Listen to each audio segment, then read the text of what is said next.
จะช้าหน่อยเพราะว่าไฟดับนะเจ้าสุมาภัยคุณผู้ฟังที่รออยู่นะเจ้าแสดงว่าเป็นแฟนพันธุ์แท้นะเจ้าส่วนต่อไปเราจะมาประชาสัมพันธ์ข่าวกันสักเล็กน้อยนะเจ้า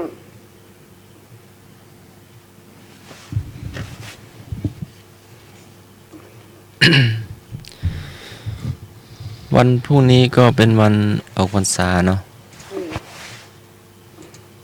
แล้วก็พระสงฆ์ก็ลงพระอุโบสถ4 โมงเนาะ4 โมงเย็นช่วงเช้าก็ทำบุญตักบาตรแล้วก็วัดทุกวัดเนาะก็ฟังเทศน์ฟังธรรมวัดพระหินก็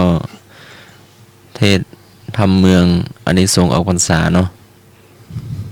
พระอาจารย์วิทยาก็มาสดับรับฟังได้เนาะณวัดไฟหินตั้งแต่เวลา7 โมงครึ่งเป็นต้นไปเนาะและวันที่14ก็ทำบุญตักบาตรเทโวโลหณะถนนวัฒนธรรมกี่โมงครับประตูสู่วัดไฟหินประตูสู่วัดไฟหินสู่มหาลัยวิทยาลัยเชียงใหม่เวลา7 โมงเช้าเป็นต้นไปเนาะก็ตั้งแต่หน้าวัดไฟหินหน้าธรรมสถานไปจนถึงหอนาฬิกาเนาะ ก็มาทำบุญตักบาตรได้เนาะก็วัดทุกวัดแล้วก็ทุกจังหวัดทุกอำเภอเนาะก็จะทำบุญตักบาตรกันในวันที่14 เดือนตุลาคม 2562 เนาะสำหรับข่าวประชาสัมพันธ์เกี่ยวกับโรงพยาบาลเชียงใหม่รามร่วมกับภาคบริการโลหิตแห่งชาติที่10จังหวัดเชียงใหม่สภากาชาดไทยจัดกิจกรรมร่วมบริจาคโลหิตวันที่21 ตุลาคมปีพุทธศักราช 2562 นี้เวลาบ่ายโมงครึ่งถึง4 โมงเย็นณห้องประชุมชั้น 2 ศูนย์กายภาพบำบัดเชียงใหม่รามคอมเพล็กซ์ผู้ประสงค์ที่จะร่วมบริจาคโลหิตติดต่อสอบถามรายละเอียดเพิ่มเติมได้ที่แผนกลูกค้าสัมพันธ์เวลาทำการ 8 โมงเช้าถึง 5 โมงเย็นเบอร์โทรศัพท์ 053-920-300 ก็ไปร่วมบริจาคโลหิตกันได้นะโยมแล้วก็จะมีข่าวประชาสัมพันธ์เกี่ยวกับประเทศญี่ปุ่นพอดีมีโยมเพื่อนส่งไลน์มาบอกจากประเทศญี่ปุ่นว่าตอนนี้ในประเทศญี่ปุ่นเมื่อ4 โมงเย็นของเวลาไทยที่ผ่านมาเนี้ยมีพายุฮากิบิสเข้าถล่มประเทศญี่ปุ่นเขาคาดว่าอาจจะมีน้ำท่วมขังในเมืองโตเกียวประมาณสูงถึง5 เมตรเขาคาดนะเป็นการคาดการณ์ของกรมอุตุนิยมวิทยาของประเทศญี่ปุ่นเนาะแล้วก็ความเร็วลมสูงสุดอยู่ที่198ถึง200 กิโลเมตรต่อชั่วโมงอันนี้คือความเร็วลมในขณะนี้โยมผู้ฟังที่ฟังอยู่ที่ประเทศญี่ปุ่นฟังทางออนไลน์อยู่ก็ขอเป็นกำลังใจให้ด้วยนะขอให้ผ่านพ้นคืนนี้ไปเร็วๆแต่เท่าที่อาตมาติดตามสถานการณ์ตอนนี้พายุเหมือนจะเคลื่อนตัวออกจากโตเกียวแล้วก็มีข่าวประชาสัมพันธ์อีกเรื่องหนึ่งเกี่ยวกับกำหนดการฟังเทศรายการรถด่วนขบวนพิเศษในฤดูกาลเข้าพรรษาประจำปีพุทธศักราช 2562 จัดทำโดยคณะสงฆ์จังหวัดเชียงใหม่สภานักธรรมจังหวัดเชียงใหม่สำนักงานวัฒนธรรมจังหวัดเชียงใหม่พุทธสมาคมจังหวัดเชียงใหม่ยุวพุทธิกสมาคมจังหวัดเชียงใหม่สำนักงานจังหวัดเชียงใหม่ชมรมลูกเสือชาวบ้านจังหวัดเชียงใหม่และชมรมอนุรักษ์วัฒนธรรมประเพณีท้องถิ่นเชียงใหม่ทสปช.อำเภอเมืองเชียงใหม่ซึ่งดำเนินการโดยคณะกรรมการบริหารงานกลุ่มหนุ่มสาวจังหวัดเชียงใหม่ สุดท้าย ในวันอาทิตย์ที่ 13 ตุลาคม ปีพุทธศักราช 2562 ขึ้น 15 ค่ำเดือนเกียง นะ ได้มีการจัดกำหนดการฟังเทศน์รายการรถด่วนขบวนพิเศษ ณ พุทธสถานตำบลช้างคลานอำเภอเมืองจังหวัดเชียงใหม่ เวลา 20 นาฬิกา วันนี้ก็ เป็นวันมอบโล่ของรายการด้วยนะ เป็นครั้งสุดท้าย เป็นครั้งสุดท้าย ของประจำปี เป็นครั้ง 2562 สุดท้ายของปี เจ้าช่วงออกพรรษาเนาะแล้วก็สามเณรปีชาเตชะพนาลัยก็อุปสมบทวันที่ 17 เดือนตุลาคม ตรงกับวันพฤหัสบดี เวลา 13 นาฬิกาณพระอุโบสถพระเจ้าเกาตื้อวัดสันดอกพระอารามหลวงแล้วก็ไปร่วมได้เนาะถวายน้ำปานะ ก็อนุโมทนากับสำเร็จวิชาตัวในเจ้าที่จะเข้าอุปสมบทเป็นพระนะเจ้าสื่อสารพุทธศาสนาต่อไปนะเจ้าเห็นอันหนึ่งนะเจ้าก็คือว่าดอนตันเจ้าเป็นฝากข่าวมาแต่คืนนะเจ้าพระครูอย่างเนี้ยลืมชื่อไปละฉายาเพิ่นอาทรกิจานุรักษ์เจ้าเป็นฝากข่าวมาแต่คืนบอกว่าฝากงานกฐินตัววันที่7 พฤศจิกายนนะเจ้าช่วงบ่ายเจ้าจะมีการทอดกฐินนะเจ้าอันนี้ขอฝากสั้นๆก่อนเพราะว่าเวลามันประชันชิดนะเจ้าเอาไว้วันต่อไปเนาะเราก็จะมาอู้กันต่อก ฐินวัดดอนตัน เจ้า วันที่เท่าไหร่เดือนอะไร 7 เดือนพฤศจิกายน พฤศจิกายนเจ้า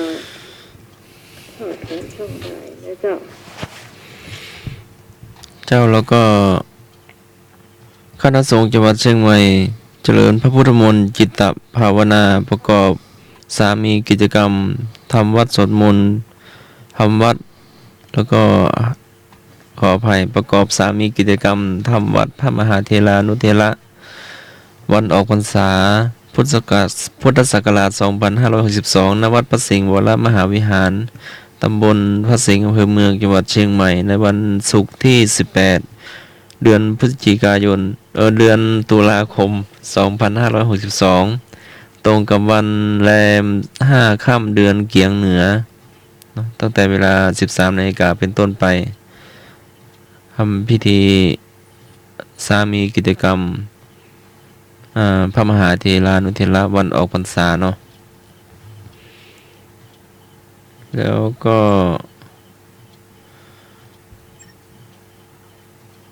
ทอดท่าปลาทุนเล่าเรียนหลวงเนาะคุณพระสงฆ์ก็มาร่วมทำบุญได้เนาะ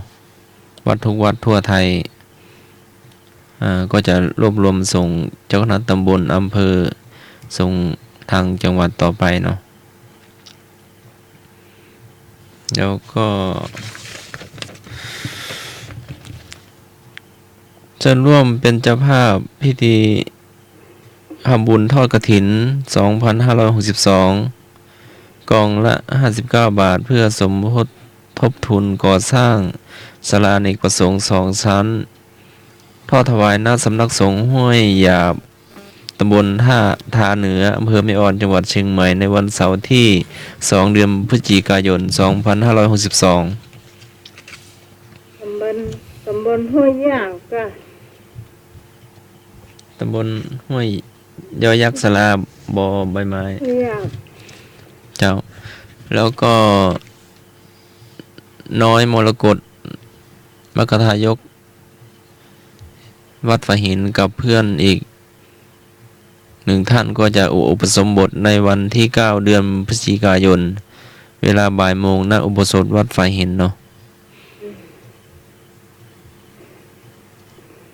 ก็มาเป็นพ่ออาจารย์แทน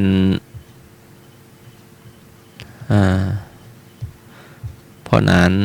นจันทร์ท่านก่อนนู้นท่านก็ได้จากไปเนาะ แล้วก็มาหนานดอนศรัทธาวัดฝายหิน แล้วก็มาหนานมรกตแล้วก็เพื่อนก็จะอุปสมบทในวันที่ 9 เดือนพฤศจิกายนนะเจ้า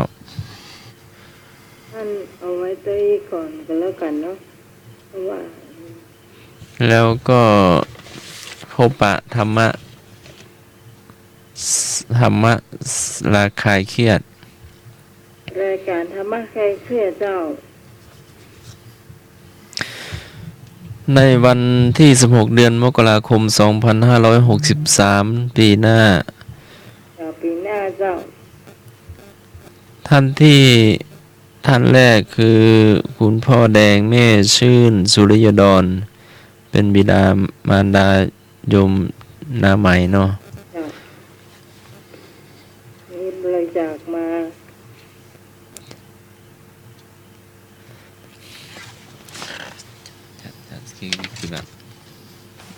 ก็สมาชิก ผู้บริจาคก็มีพ่อแดงแม่ชื่นสุริโยดรจำนวน 1,000 บาท พระสมัคร 1,000 บาท พระคมิกรหรืออาตมา 1,000 บาท โยมพิสมัยสุริโยดร โยมพิสมัยสุริโยดรรางวัล10 รางวัล วิทยุ 1 เครื่อง และเงินรางวัล 1,500 บาท พี่หนุ่ยสว่างเมฆรางวัล10 รางวัล วิทยุ 1 เครื่อง 1,500 บาท นางวันนา เทศนำ บ้านในห้องไข่บ้านในห้องไข่ บ้านแม่ห้องไค ตำบลแม่ ตำบลแม่โป่งอำเภอดอยสะเก็ด200 บาท แม่คำน้อย แม่คำน้อยวิไลบ้านบวกโครกหลัว 200 แม่วันเพ็ญ อารี เชื้อคำฟู เชื่อคำฟู แม่ต้นเปาสันกำแพงเนาะ300 บาท ไอ้นึก เตาไห400 บาท แม่แดงพร้อมน้ำดื่ม ข้าวแคบหมู ข้าวและแคบหมู ปัจจัย 1,000 บาท ขอเจริญพรโยมทุกท่านที่ร่วม บำรุงสานี บำรุงสถานี รายการธรรมะคลายเครียด เดี๋ยวนี้น้องใหม่หัวท่านเพศเพิ่มมาหนึ่งปานเนี่ย ยอดเพิ่มแล้ว มันจะเกือบจะต่อปีแล้วนะเจ้าเกับแล้วนะค่าเห็นเมื่อกี่บาทเอง อุ้ยมากกว่ากระถินวัดไฟเห็นอีก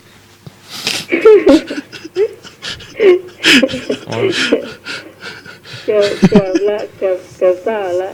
ลืม ไม่ ประชาสัมพันธ์ไปเนาะวัดฝายหินก็กฐิน มหาวิทยาลัยเชียงใหม่ก็ในวัน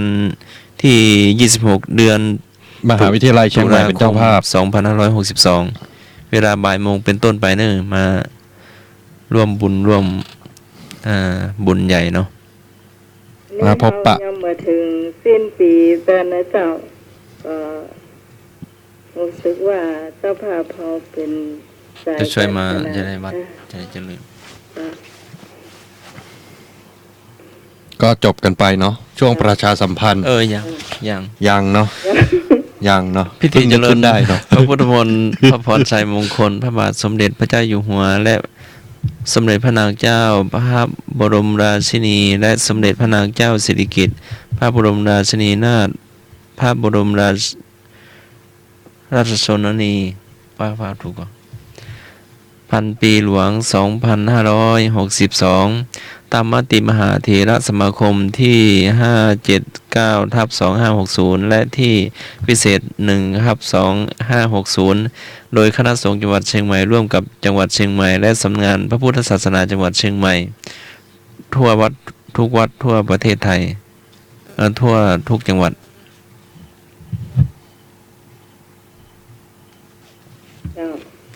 ก็เอาไว้บรรลุของเราอันนี้ประชาสัมพันธ์เท่าที่ได้เตรียมไว้แล้วก็ได้นึกได้เนาะ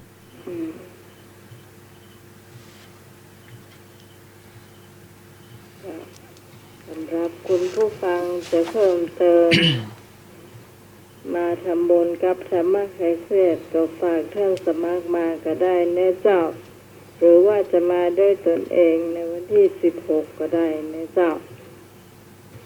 เงินดึงมุดตรงมวลเขาก็จะ แต่ท่านก็ส่วนในไลน์แล้วนะก็ว่าจะมาอยู่นะ ไหน ท่านกอบแก็บหลวงพี่กอบแก็บเนาะ เหรอ อำเภอเมสลวยก็จังหวัดเชียงราย ไม่สวย กะ อืม เดี๋ยวจะบอกวันแกใหม่เนาะ อืม ว่าแกว่าวันไหน ไม่เคยมาหรอกท่านกอบอ่ะ ตอนนั้นน้องกวงมารับมั้ง กับหลวงพี่นาน ท่านจันทร์ หันจันทร์ตัวสูง ตกรถอย่าช้าไปหน่อย ช้าไปหน่อยพระอาจารย์มารอสักกรรม เนาะ ท่านก็ว่าใจเย็นเนาะ ฮะ บางช่วงก็เวยนะ อืม ก็ฝันเห็นท่านกอบอยู่นะ อ่าก ำลังท่องอะไรสักอย่างเป็นคำเมืองนี่นะ อืม น่าจะบทสวดหรือว่าบทชุมาโควตารหรืออะไรสักอย่างแต่เป็นคำเมืองนะ อืม ต่อคิวอะไรสักอย่างเนี่ยแล้วท่านมาก็ต่อหลังท่านอ่ะเดี๋ยวเราลองชวนในไลน์เนาะจะได้มาร่วมกัน อ่า ทุกท่านเลยเนาะฟังพระสงฆ์ สำหรับพระผู้หลักผู้ใหญ่ จะมานั่งนะคือรายการเฮาก็ได้นะเจ้า พระอาจารย์ รายการนี้ พระครูปัญญาสังฆการก็ถามหาเนาะ เหรอโอ้จวน ก็ มา ตอน ช่วย สอบ ก็ได้นี่ ลืมนึกไปตอนนั้นอะ อืม ก็เยี่ยมสนามสอบวัดศรีสุดาพัดสิงห์แล้วก็วัดศรีตุพนเนาะ ตอนนั้นเพิ่นจะมารถบรรลุอ่ะ อ๋อ เนาะ เสียดายมาไมเนอร์เนาะเมตตา เอาไว้อัน มาเยี่ยมได้เนาะ โตไปเหมือนกันเนาะจ้ะ ลุยพี่เพชรนี่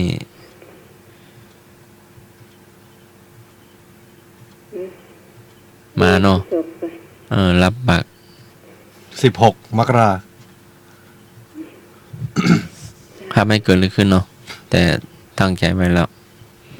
เจ้า จ้า จะเน้นสมบูรณ์ก็ชวนแล้วเนาะก็จะไปอยู่ มากันมาเถอะ เห็นสมบูรณ์หลวงพี่นุก จานุกเอาไว้จานุกก็ค่อยมาช่วยอ่านชื่อช่วงนั้นเอาภาคการแล้วก็มันบางทีมันก็มีใครอ่านช่วยนะจ๊ะวันนี้ปีนี้หมูท่านวัดมาหรือเปล่า เดี๋ยวจะลอง ราชการ ชวนในไลน์ก่อนเนาะ จ้ะอยู่ไกลแล้วเนาะต่อไปเราจะมาเข้าสู่ช่วงของธรรมะพุทธประวัติเจ้า เจริญพร เจ้า ช่วงนี้เป็นช่วงเวลาที่ให้ความรู้กับคุณผู้ฟังเนี่ยเจ้า มีโยมท่านผู้ฟังจากสัปดาห์ที่แล้วโทรมาหลังรายการถามอาตมาว่าพระสาวกเกี่ยวกับพระสาวกของพระพุทธเจ้า อืม อาตมาก็เลยไปหาข้อมูลมา แล้วก็ทำเป็นเอกสารส่งไปให้แล้วเนาะ อืม ส่งไปพร้อมกับของรางวัลงั้นเราเข้าคำถามข้อที่หนึ่งกันเลย ถามว่านครกบิลพัสมีความสัมพันธ์กับนครใด กสาวัตถี ขอเทวทหะ คอพาราณสี งราชคฤห์ ง่ายมากเลยเนี่ยเจ้า นครกบิลพัสมีความสัมพันธ์กับนครใด กสาวัตถี ขอเทวทหะ คอพาราณสี งราชคฤห์สำหรับโยมผู้ฟังที่ต้องการตอบคำถาม สามารถโทรเข้ามาได้ มาแล้วเจ้า ที่เบอร์ 0520100462 และ0532260058สวัสดีเจ้า แม่พาราณสีเด้อ พาราณสี จ้ะ พาราเซตามอล ไม่ใช่เนาะ เสื้อ ปวดเจ็บปวด ไม่ใช่เหรอ เจ็บปวดเนาะ เจ้า วันที่อะไรนะ วันที่ ที่จะเจอกันอะ 16 มกราคม โอ้ พุทธศักราช 2563 กาดประเด็กที่ลืม อืม โอ้อันนั้นเตอ ไม่ว่าจะท่านจะได้บอกท่านกบนะ นะ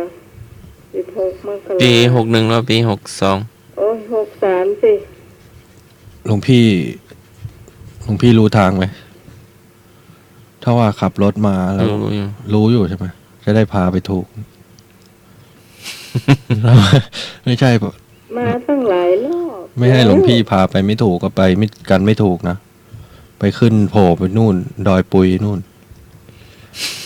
หลายรอบแล้วท่านสมากะ อยู่ที่ไหนโยมพิสมัย อยู่ ติดแม่น้ำปิง อำเภออะไร เออดิ แม่ริม แม่ริม ตำบล มีโทรศัพท์อยู่ เดี๋ยวมาได้หมดอะ เปิด GPS เนอะ อืม ไม่เอา GPS พาลงน้ำแม่ปิงไปเนอะ เดี๋ยวมาถึงไหนเดี๋ยวถาม เอา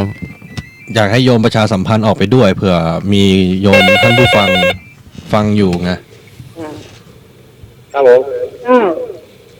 งองูครับผม งองู ราชคือ ราชครึก ครับผม ได้เอา เจริญพร หลวงพ่อพลหลวงท่านสมัครกำลังนี่อยู่ นครกบิลพัทมีความสัมพันธ์กับนครใด กสาวัตถี ขอเทวทหะ เปรียบนะเจ้าจริงแล้วเนี่ยน้องใหม่เล่าพุทธประวัติให้ฟังเออ อ๋อ ใช่นะ อ้าว นครกบิลพัทนครกบิลพัท บิล เอาล่ะ พัทนะ ก เจ้า บิลพัท อืมมีความสัมพันธ์กับนครใดสวัสดีเจ้า ระมัดระวังทั้งสารทั้งสองวันนี้ต้องบันครับ เจ้าลุงเหมือนแม่นก็เจ้า ขอตอบข้อความครับนึกใช้ดินเจ้าเดิม โอ้ คอควายพาราณสี เด็กชายหมื่นหายไปไหนโน่มาแล้ว ไปต่างจังหวัดนะครับ ไปตามจากมา โอ้ ไปอยู่ขึ้นบนแล้วครับ โอ้ โอ้ก็ว่า ก็ คิดถึงกันเนอะ เป็นว่างเนาะ ครับผม หายไป เจ้า มันได้อยู่บ้านครับ เออ อยู่ต่างจังหวัดก็โทรได้เด้อ ครับผม เจ้าเด็กชะลุงหมื่น ถ้าปิ๊กมาก็จะมาฟังนะเจ้าไม่ใช่หมื่น ฟังผ่าน Facebook YouTube ได้นะโยม ถ้ามีเล่นเฟซเป็นนะเนาะ ให้ลูกหลานเปิดได้เนาะ เอาแล้วเจ้าสามคนนี้ตอบมาถึงสักคนนะเจ้าหมายบอกเลย เจริญพร ครับเทวานาข้านาคอยก็ครับ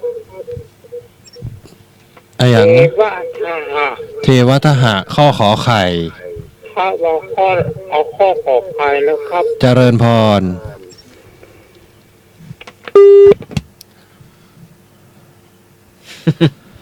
นครกบิลพัทมีความสัมพันธ์กับนครใด เอาละเจ้าน้องหมายใบไปนี่โอ้เลยล่ะอ่ะ เจ้า เจ้าลูกก่อน เดี๋ยวก่อน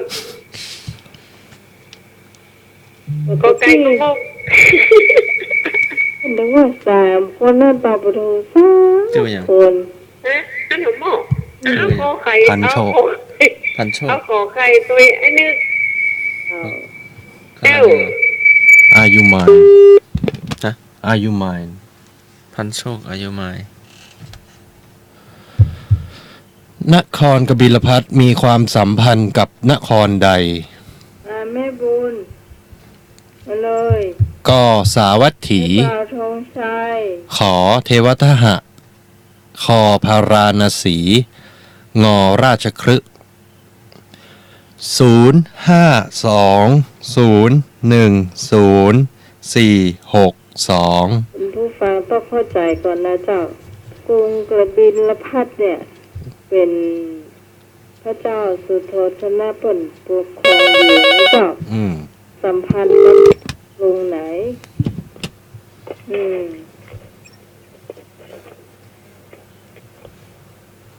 ถ้าคุณผู้ฟังเข้าใจแบบนี้จะง่ายเข้าเนอะ ฮัลโหล เออแม่นวลก็ตอบเลย แม่วัวลายแม่แล้วก็แม่บัวเขียว แม่แดงปลาคอยใต้ รับไปเพราะฤทธิ์ยาไปแล้วกัน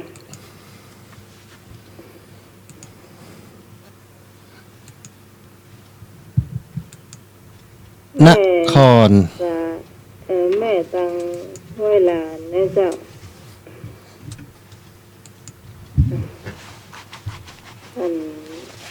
ท่านเทศเฉลยเนาะ นครกบิลพัทมีความสัมพันธ์กับนครเทวทหะคำตอบที่ถูกต้องคือข้อขอไข่ เจ้าเทวทหารนี่คือเมืองของพระนางพิมพาหรือว่าพระนางยโสธรานั่นเองนะเจ้า พระนางพิมพา ถ้าคุณผู้ฟังเรียนพุทธประวัติหรือว่าเข้าใจสักน้อยหนึ่งเนี่ยจะรู้คำตอบได้ทันที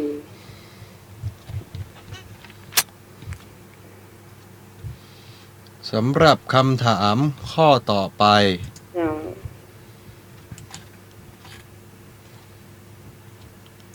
ถามว่า อันนี้เคยถามไปแล้วด้วยนะ คำถามนี้เคยถามไปแล้วนะ พ่อแม่มีวรรณะต่างกันทำให้เกิดชนชั้นใด โอ้โห กพราหมณ์ ขอแพทย์ คอสูตร งอจันทาน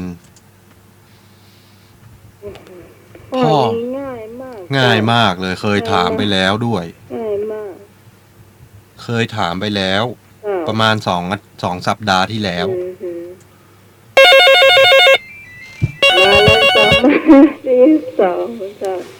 เจ้า เจ้า ข้างองูเจ้า องงูน้อง เจ้า น้องเจ้า เจ้าเจ้า นะสายตะกี้เจ้ารูปเป็นล่ะ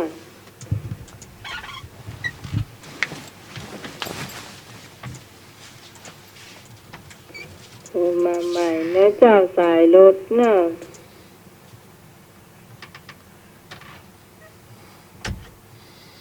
พ่อแม่มีวรรณะต่างกันทำให้เกิดชนชั้นใด กพราหมณ์ ขอแพทย์ คอสูตร งอจันทาน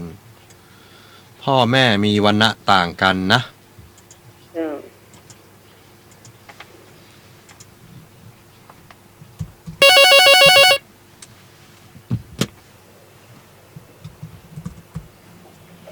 สวัสดีเจ้า ครับไม่ใช่มือตอบงองูครับผม เจ้าชายมือตอบงองูจันทรานจันทราน งองูจันทาน เจ้า สองสายแม่บุญ อาจารย์ทานเลยจันทาน เจ้า เจ้า เจ้า อังคารทานไหมโยม ฮะ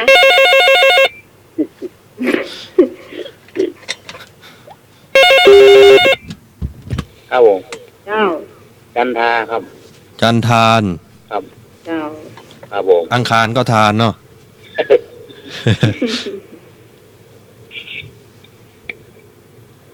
พูดจะทานหรอ พุธก็ต้องทาน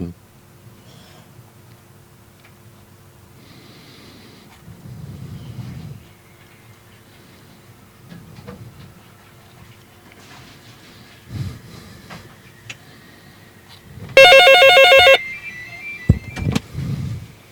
ดีเจ้า โอเคครับ เจ้า ขอวางคานทานนะครับ อังคารทานเนาะ เจริญพร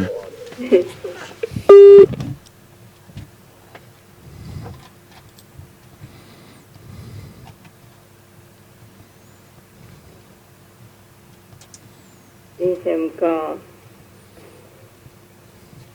พ่อแม่มีวรรณะต่างกันทำให้เกิดชนชั้นใด ก็พราหมณ์ขอแพทย์ คอสูตร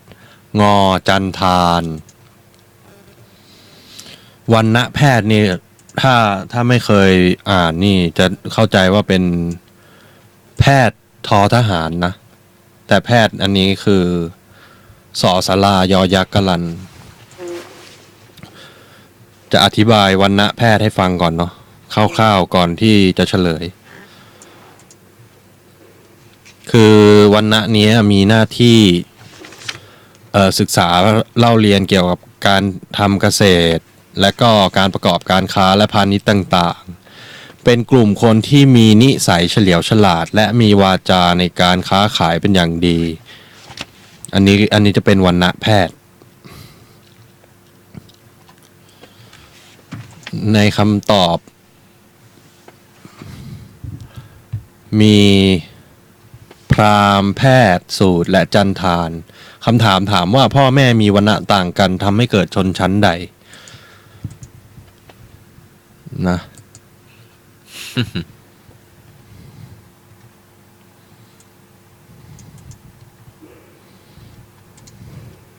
จริงที่จริงมันจะมีกษัตริย์แพทย์ ใช่ มีพราหมณ์กษัตริย์แพทย์และสูตร แพทย์พราหมณ์นี่ก็คือนะจ๊ะถ้าแต่งงานผิดวรรณะนะจ๊ะข้ามไปก็จะเป็นข้อที่ถูกต้องเจ้าเฉลยนะ ก็ถ้าแต่งงานผิดวรรณะนะ เออ จะทำให้เกิดชนชั้นจันทานขึ้นมาคำตอบคือข้ององู มันชั้นต่ำนั่นเอง ใช่ สูตรนี่ถือว่าเป็นชนชั้นที่ด้อยแล้วเนาะมีหน้าที่เป็นกรรมกรเป็นลูกจ้าง แล้วก็ผู้ถูกใช้แรงงานเนาะรวมไปถึงเป็นช่างฝีมือในการทำงานศิลปะหัตถกรรมต่างๆ ก็ถ้าอย่างนั้นอะถ้า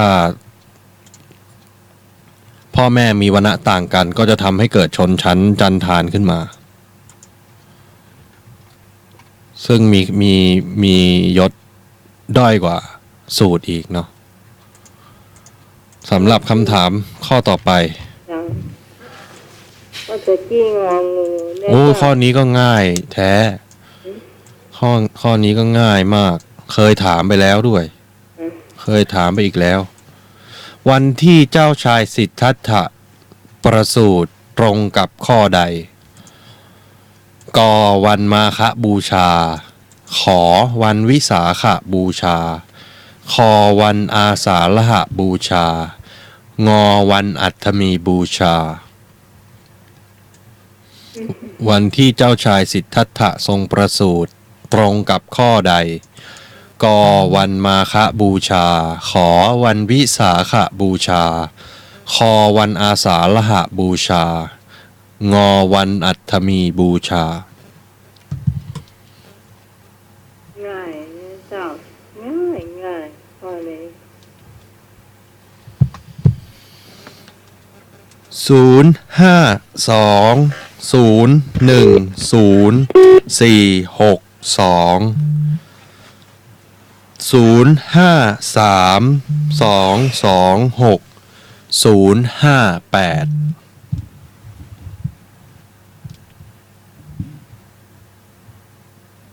ียนได้เลยข้อนี้ไม่ยากเลยนะเจ้า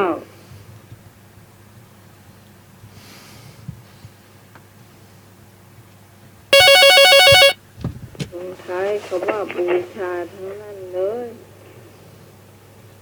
สวัสดีเจ้า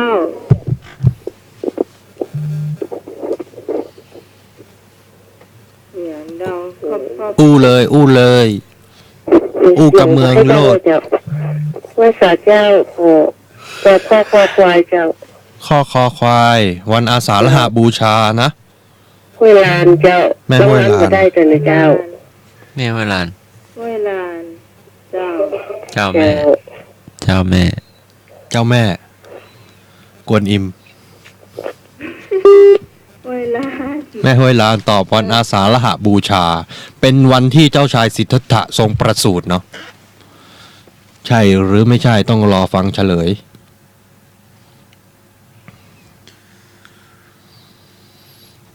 วันที่เจ้าชายสิทธัตถะทรงประสูติตรงกับข้อใดกวันมาฆบูชา ขอวันวิสาขบูชา คอวันอาสาฬหบูชา งอวันอัตมีบูชา บางคนอาจจะงงมันลงบูชาทั้งนั้นเลย จอวันเกิดพระสมัคร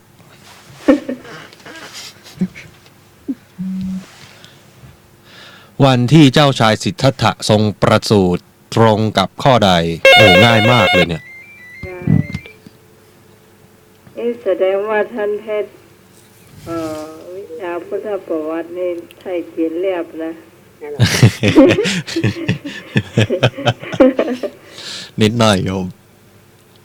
สวัสดีเจ้า ก็หน่อยเด้อ ฮะ ก็หน่อยเวลา แม่หน่อยเวลายว่ารับไปแล้ว ขอไข่เด้อ ขอไข่เนื้อเจ้า เจ้า ขอไข่วันวิสาขบูชา เจ้าไม่หน่อยนี่เพิ่นถามตอนไฟดับแล้วเจ้าวันนี้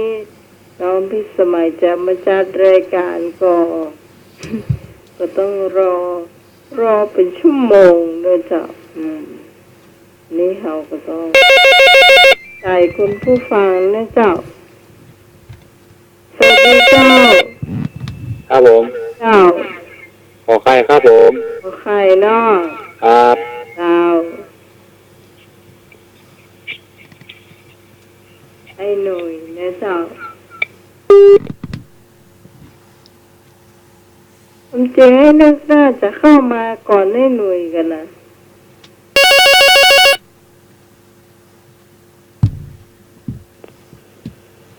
สวัสดีครับ เจ้า เข้ามาลุงไอ้หนุ่ยครับ ตัวไอ้หนุ่ยละตัวก็กันนานละ อ่า ครับ เปิดว่ามันผิดดีเหรอ จะมาเตอะ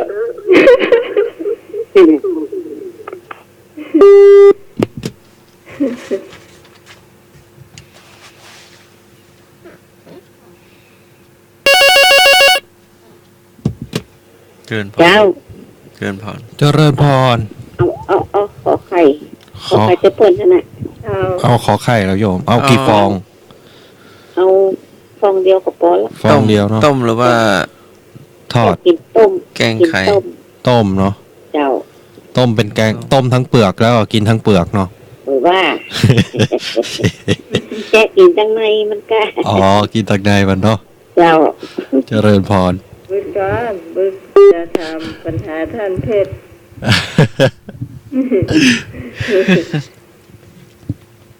เดี๋ยวอ้อยนี่นะ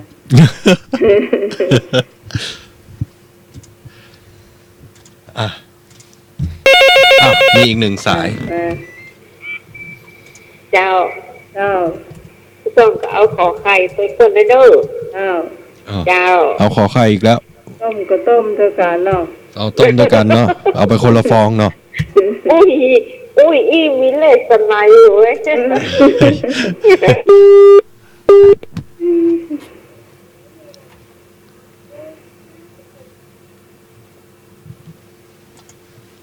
บางคนก็โดนซับขาหลอกก็มี วันที่เจ้าชายสิทธัตถะทรงประสูติตรงกับวันวิสาขบูชา ข้อที่ถูกต้องคือข้อขอไข่ เจ้า เจริญพร ตอบถูกกันหลายคน ข้อต่อไป ฟังจำง่าย เอ็ด ๆ ออ วัน ธรรมะมา ประ หลวงพี่ถามเลย ตรัส เอา รู้ ธรรมะบ้าง ปรินิพพานตรงกันหมดเนะเจ้า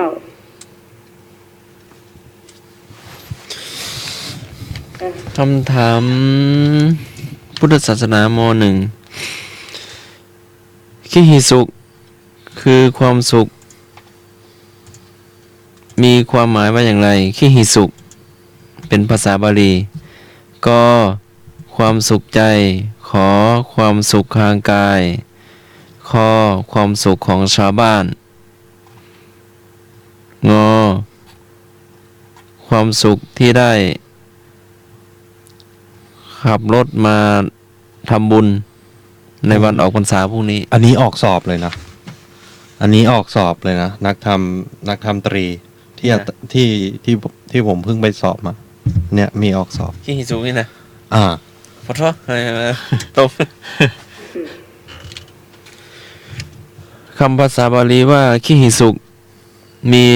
คำแปลว่าจะใดก็ความสุขใจขอความสุขทางกายขอความสุขของชาวบ้านงอ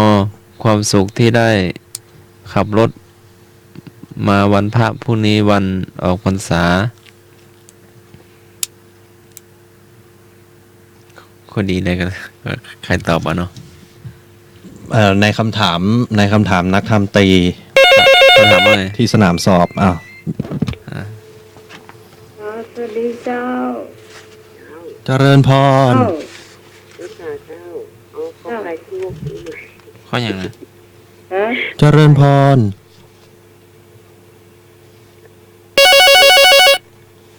ขออนุญาตว่า เจ้ เอาแม่ว่าจะได้นะ ไม่หน่อยเจ้าขอ แม่นิดหน่อยเอาข้ออย่างนะ เอาไก่ค่ะ ข้อกอไก่ความสุขทางใจเนาะเจ้าแม่ เจ้าแต่ต่อไปเจ้า เจ้า เจ้า ขอไก่เป็นไม่หน่อยเนอะ เจ้า เอามาไม่เอาข้องอกะ ไก่สุขใจเจ้า ขับรถอะแม่เห็นขับรถอยู่นะ ไม่เอา มาวัด ใส่หมวกกันน็อกเลย เจ้า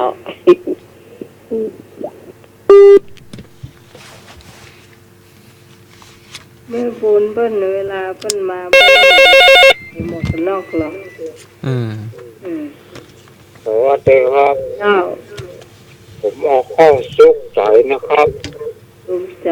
ข้อกอไก่ เอาแม่เอาอันขับรถมาวัดกะ เขาเผาเขาเผาแล้ว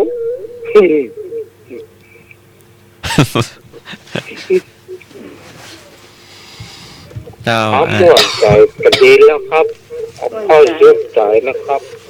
เจ้า เจ้าได้เอาเวลาเหลือน้อยเนาะเดี๋ยวเฉลยคำตอบคือขี้หิสุกคืออ้าว อ่า ครับผม เจ้า หัวขี่รถนะ เอาข้อขี่รถมาวัดนะเนาะ ครับโยมมาว่านะครับ มันมีรถก็เตียวอีดอะเนาะ เดี๋ยวเอ่ยอิด ขึ้นดอยขึ้นบันไดเนาะ ครับผม เจ้าได้ลุงกำนันหนุ่ย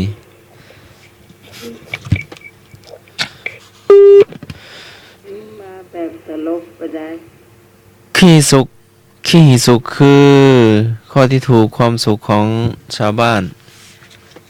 คอควายนะเจ้า ไม่มีใครตอบแม้แต่คนเดียว คำถามข้อต่อไปพรุ่งนี้เป็นวันอะไร และเป็นตรงกับวันกี่ค่ำเดือนอะไร สาย แล้วก็มีความสำคัญ สามสาย อย่างไรบ้าง ถ้าตอบได้เยอะก็รู้เยอะเนาะ อืม ถ้าตอบได้เอาเท่าที่รู้เนาะ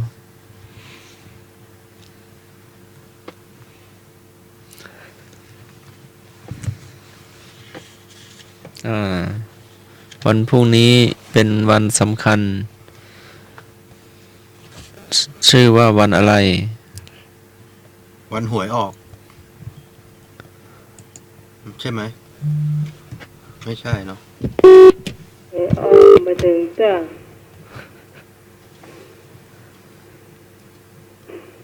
ก็ก่อนหน้านี้ก็ประชาสัมพันธ์ไปแล้วเนาะถ้าสัก เจ้า ครับผม อืม พรุ่งนี้วันอาทิตย์ โอ้ ก็เป็นวันเข้าพรรษาก่อ ออกพรรษาครับ ไม่ใช่เข้าพรรษากะ เข้าเข้าเข้าออกแล้วครับ เอาแล้วเนาะ ออกแล้วครับวันพระจันทร์เต็มดวง ขึ้นกี่ข้าม 15 ค่ำครับ 15ค่ำเดือนหยัง เดือนครึ่งครับ อ๋อแล้วพรุ่งนี้ไปวัดไหนไปวัดก้อนหินหรือว่าไปวัดเนี่ยวัดอย่างน่ะหลังวัดสันติธรรมอ่ะไปวัดใกล้บ้านนี่เนาะพรุ่งนี้ก็มีเทศน์ที่วัดฝายหินก็หลวงพี่อาจารย์วิทยาเทศน์อานิสงส์ออกพรรษา ก็ไปสดับรับฟังได้เนาะวัดทุกวัดทั่วไทย สวัสดีเจ้า สวัสดีเจ้า เจ้าสวัสดีเจ้าทั้งหลาย เจ้า แม่จ๋าท่านสมมา เจ้าแม่ สมานอาพรรษาเด็กเสียงเหนือขึ้นที่5 ค่ำเจ้า อืม คือจะมาค่ เจ้า นี่แม่เจ้า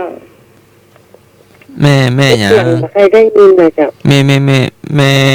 ชื่อหยัง เวลาเจ้า ไว้ลาน แม่ห้วยลาน แม่ต้องเปิดวิทยุน้อยหนึ่งเนาะเพื่อจะได้ยินเสียง หลวงพี่เพชรเสลยพรุ่งนี้วัน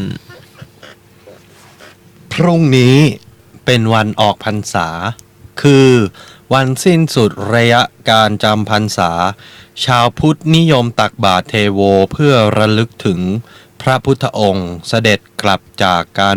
โปรดพระพุทธมารดาสำหรับวันออกพรรษาตรงกับวันขึ้น15 ค่ำเดือน 11 ของทุกปี เป็นอีกหนึ่งวันสำคัญทางพุทธศาสนาและเพื่อให้ทุกๆคนได้รู้ประวัติความเป็นมาและความสำคัญของวันออกพรรษา ตลอดจนกิจกรรมวันออกพรรษาที่นิยมทำกันในวันนี้ เนี่ย โยม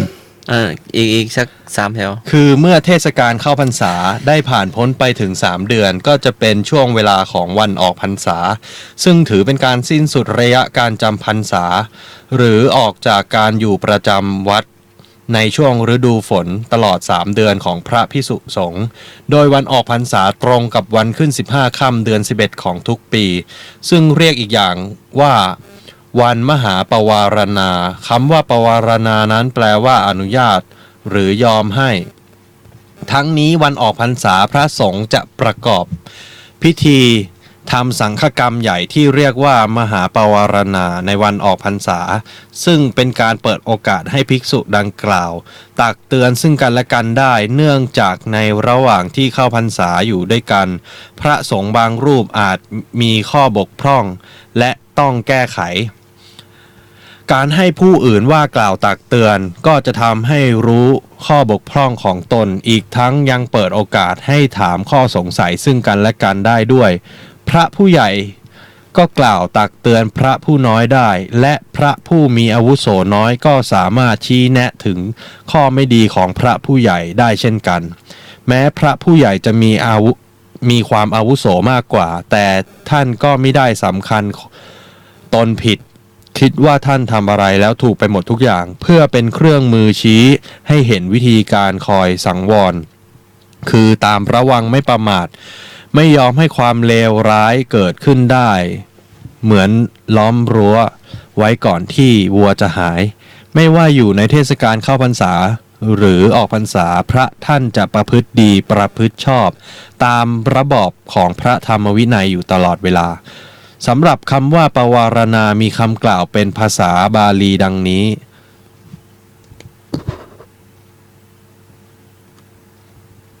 สังคัมพันเตปวาเลมิทิเตนวาสุเตนวาปาริสังกายวาวัฏันตุมังอายสมันโตอนุกัมปังอุปาทายะปัสสันโตปฏิกาลิสามีความหมายว่าข้าแต่พระสงฆ์ผู้เจริญกับผม ปวารณาต่อพระสงฆ์ได้ด้วยได้ฟังก็ตาม ท่านทั้งหลายโปรดอนุเคราะห์กล่าวตักเตือนกับผมมองเห็นแล้ว จะประพฤติตัวเสียใหม่ให้ดี วันออกพรรษาพระสงฆ์สามารถจาริกไปในสถานที่ต่างๆค้างคืนที่อื่นโดยไม่ผิดตามพระวินัย ได้รับอานิสงส์หนึ่งไปไหนไม่ต้องบอกลา ไม่ต้องถือจีวรครบ3 ชุด มีสิทธิ์รับลาภที่เกิดขึ้น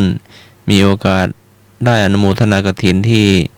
สามารถขยายเวลาอานิสงส์ออกไป4 เดือน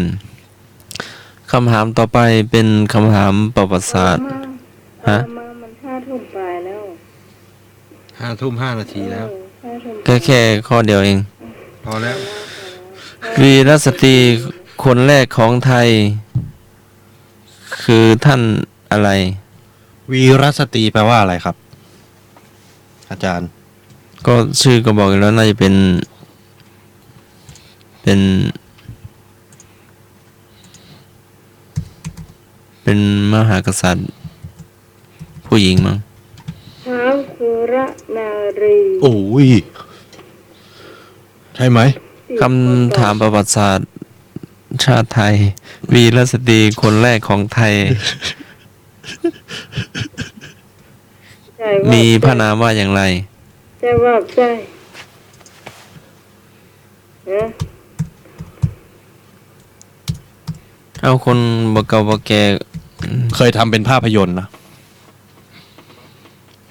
อันนี้เคยเป็นภาพยนตร์ฟอร์มยักษ์เลยอะแบบดังมาก ดังไปถึงประเทศจีนเลย ภาพยนตร์เรื่องเนี้ย ดังๆปีไหนแล้ว หูย ผม10 ปีกว่าได้แล้วอ่ะอืมภาพยนตร์เรื่องเนี้ยทำมา พวกคนไทยท คนไทยทำครับ ำแบบสมัยก่อนเลยเนาะ ใช่ครับ เรียนแบบเหมือนทุกอย่างเลยครับ ลองดูหน้าตาท่านมั้ง ดูหน้าตาพระองค์ท่าน อ้าวตอบมาได้เลยเนาะ แล้วติดต่อพีทเหรอ ที่พิษไหมหลวงพี่ เนี่ย เออ เนี่ยทำเป็นภาพยนตร์ เอามีท่านไหน ดังไปถึงนู่นฮ่องกงไต้หวัน เอา นู่ มี นนะ มีข้อให้เลือก 1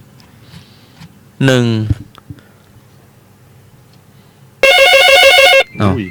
เหมือนนัดกันนะ เหมือนนัดกันเนาะ เจ้า ฮัลโหล สวัสดีครับ เจ้า ฮาติสุริโยไทยมากกว่าครับ โอ้โหย เดี๋ยวเสนอเนาะเราฟังหลายๆท่านก่อน เจ้า ครับผม เจ้า ตัวดึกครับผม ไว้นึกเนาะ อ่า อันนี้เด็กชายหมื่นกา ครับผม โอ้เก่งๆเนาะ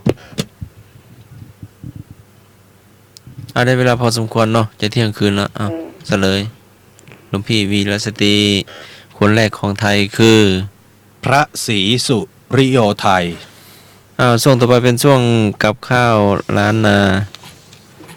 กับข้าวล้านนา แม่บุญเชิญนะเจ้า053-226-058เออละ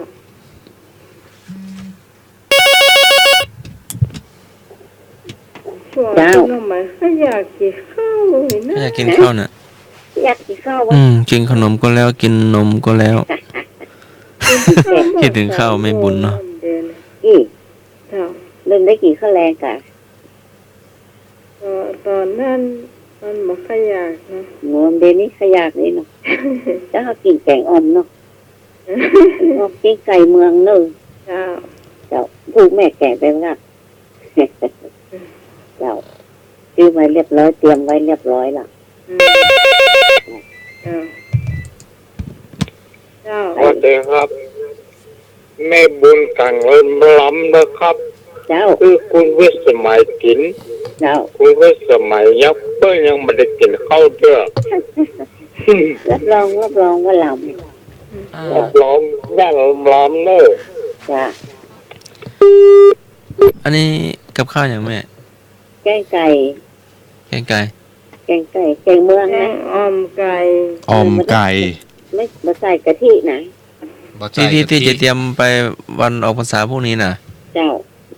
แกงอ่อมไก่ เจ้า เอาไม่กินเจเหรอ ไม่เจ แล้วแม่ไปวัดก้อนหินหรือว่าไปแม่วัดใกล้บ้านแม่ อุ้ยออม วัด ไก่ ใกล้บ้านกะ วัดอย่างแม่ วัดนันทาราม วัดนันทารามตำบล เจ้า ออมไก่บวบหอม ฮะอมไก่อ่ะ ใส่มะเขือใส่ได้หลายอย่างเนาะ วัดนันทาราม นี่มาใส่พักแล้วมาใส่ ใส่ คนละอมไม่ใช่อมแบบอีสานนะ อ้อมไม่ใช่ อมคนละอย่างจ้ะ อ๋อ ม แกงอ่อ อัน ม นี้ไก่ล้วนๆเลย ไก่ล้วนๆเลยเนาะไม่มีหมูผสมเนาะ แกงอ่อมไก่ เจ้าเอาไก่มาตัวนึงนะไก่มาตัวนึงตัวใหญ่หน่อยเนาะเอาล้างเรียบร้อยนะล้างก่อนนะ ต้องเป็นไก่ตัวผู้หรือตัวเมีย อืมมึงว่าตัวผู้ตัวเมียน่ะ อ๋อ พอผลออกมาแล้วพอมาออกไอ้ก็คือเตียนคนทำสำเร็จอ่ะก็เอามาล้างให้สะอาดแล้วก็มาซับเป็นชิ้นเล็กๆเนาะ อืม เอาคำเนี่ยเอาคำเขาเนี่ยก็ เจ้า ไว้ก็ใส่หม้อใส่กระมังไว้ เจ้า เดี๋ยวเราก็มาปรุงน้ำพริกมันก็ใส่ตะไคร้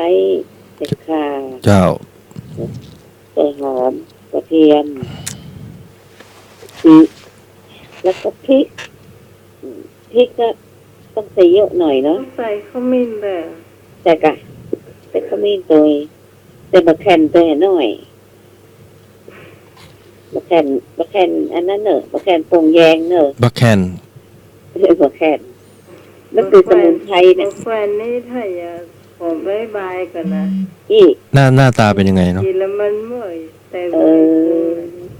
เมื่อสักวันลำหอมดี ต้องลอง นั้นแม่ทำไมแก อู้อย่างเนาะมะ บะแคนมันเป็นสมุนไพรอะเม็ดเล็ก ภาษากลางว่าจะได้แม่ ๆ ภาษากลางของพี่ คนภาษากลางมันมีน้องใหม่ มะแขวนนี่แบบแห้งหรือว่าแบบสด แห้งกะ อ๋อแบบแห้ง เอามาตากแห้ง อ่า เจ้าเอามาตำรวมพริกเดี๋ยวสัก โอ้นี่เป็นสมุนไพรเมืองเลย สมุนไพร เนาะ ค่ะ เป็นส แต่ มุน ภา ไพร ษากลางหมูบ้านห้องอะไรอย่างน้องใหม่เนาะ โอ้เจ้า เราก็บอกว่านะนี่ก็บ้านเรานะ มะแขวนนี่เอาไปทำอย่างอื่นได้ด้วยไหม ใส่ก็ใส่เครื่องลาบ เครื่องลาบก็ได้เนาะ ลาบทางเหนือนี่นะ อ๋อ ก็ใส่มาแผ่นกันเต็มหมูมาใส่เนื้อใส่เนื้อ เจ้า เนื้อใส่มาแผ่น อันนี้เป็นเครื่องเทศล้านนาเลยนะ ก็แต่แล้วมันหอม ถือเป็นเครื่องเทศล้านนาเลย เจ้ามันหอมดีแล้วก็ตำรวมกันนะก็โขกรวมกันให้มันละเอียดนะแล้วก็ใส่พริกถ้าชอบเผ็ดก็ใส่เยอะหน่อยแล้วถ้าชอบเผ็ดก็ใส่น้อยหน่อย เจ้า ตำรวมกันให้มันแหลกหมดแล้วครับอันนี้จะรู้ว่าแหลกแล้วเนาะไก่ก็มีแล้วน้ำพริกก็เสร็จละอันนี้ก็เปิดไฟตั้งหม้อ นี่ตับนะ แล้วก็ใส่น้ำมันนิดหน่อยไม่ต้องใส่เยอะนะ เจ้า จะใส่น้อยเดียว เสร็จแล้วก็เอาน้ำพริกลงผัดเอาน้ำพริกลงผัดให้มันหอมแล้วก็ทำก็เอาไก่ลงผัดด้วยกับน้ำพริกผัดด้วยกันนะทั้งน้ำพริกกับไก่นะเอามาผัดด้วยกันเอาตั้งแต่เส้นหอมเสร็จแล้วก็เอาน้ำล้างคุกที่เราตำพริกกันนะล้างแล้วก็เอาใส่ในหม้อแกงก็มันจะลำเสร็จแล้วก็พวกไปจัดการเติมน้ำมันท่วมเนาะ ระบายมะกรูดแล้วแม่ ใส่ทีหลังเดี๋ยวค่อยใส่ เดี๋ยวค่อยใส่พวกแกงพวกพริกพวกไก่ก่อนใส่น้ำแล้วนะจะครึ่งหม้อนะเนาะกว่ามันจะสุกกว่ามันจะเปื่อยนะต้มสักกำเอาใบมะกรูดตะไคร้ตะข่า ที่ซอยเป็นหั่นเป็นแว่นเป็นวันแล้วก็ใส่ต้มนะคะปิดไว้สัก15 นาทีหรือ20 นาทีเนี่ยแล้วก็เปิดดูน้ำมันแห้งแล้วก็ยิ่งมันสุกแล้วก็เราก็ปรุงนะปรุงใส่รสดีกาชูรสกาเนาะชิมดูรสชาติเป็นยังไงจืดก็เติมเกลือนิดหน่อยแล้วก็ตั้งไฟอ่อนๆเบาไฟไว้หั่นออกจากล้างเนาะอันนี้ก็ไปล้างผักเครื่องเคียงวันน่ะเนี่ยละอร่อยหน้ามันน่ะมีผักชีมีต้นหอมผักชีฝรั่งตัวนะแม่ยังจะหาผักอันนั้นมาใส่ยอดเล็บคู่ตาย อดเล็บครุฑ เจ้า โอ้เป็นยังไงนี่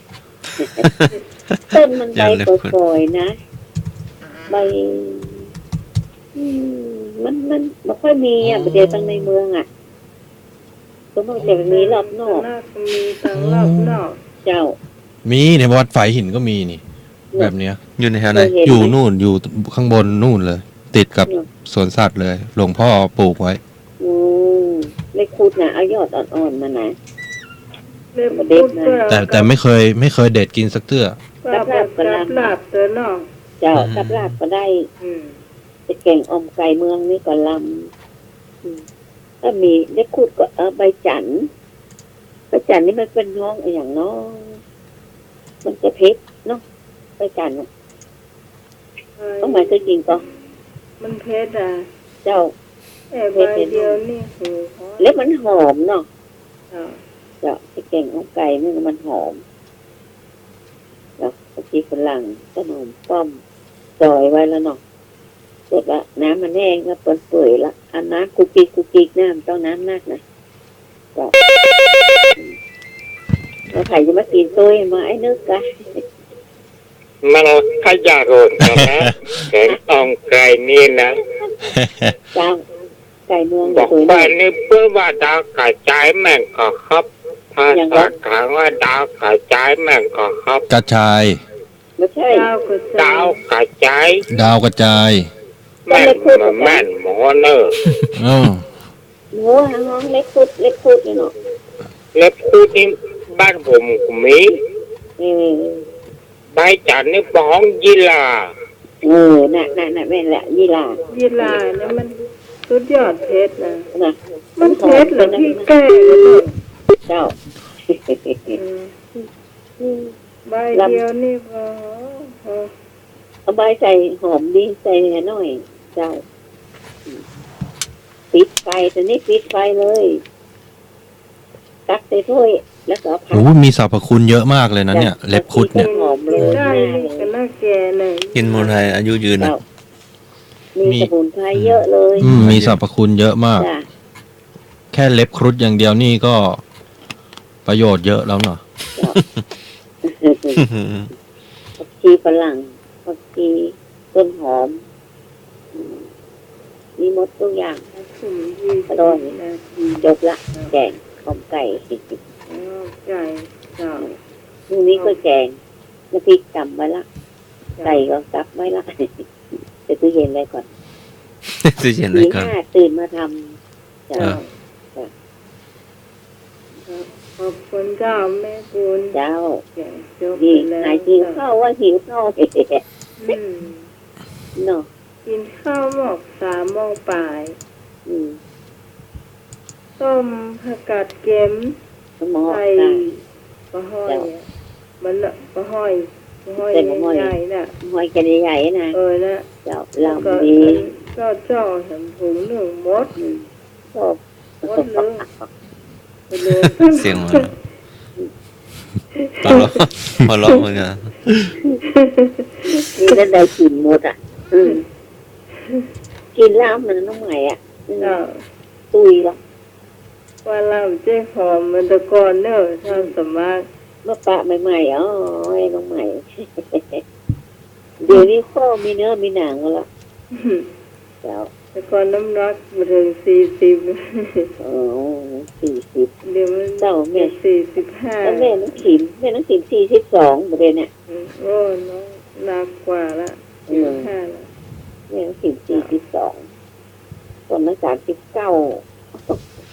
แต่ก่อนน้องไปอันน่ะ38 39น่ะน้องแง่งเดียว ตัวน้อย เดี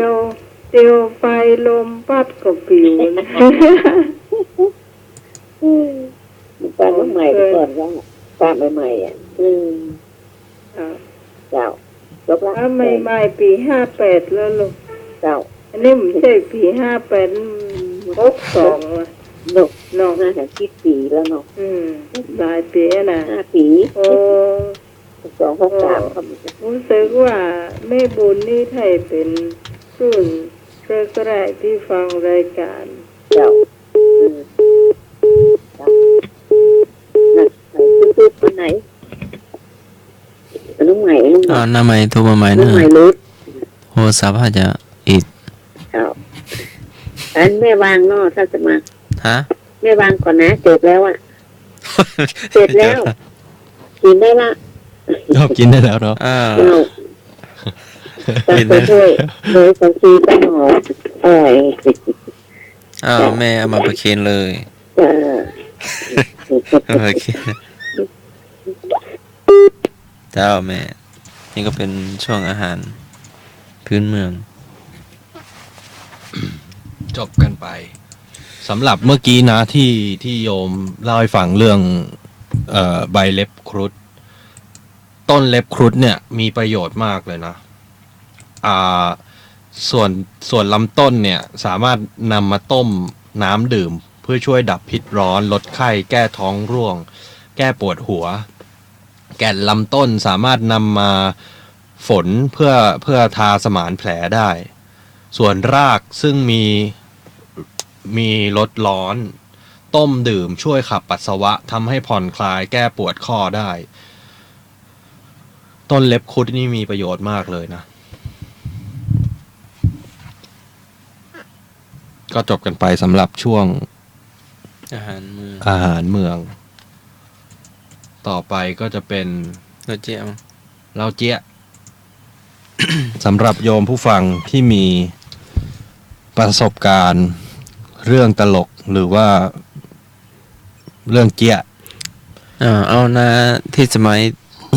โทรมาเนอะเนาะ เอาโยมพี่สมัยโทรกลับมาใหม่ หรือว่า นะ ยังไม่รู้ตัวรู้จะได้เดี๋ยวจะโทรหาไม่ใช่อู้อยู่คนเดียวนะ ไม่รู้ว่า โทรศัพท์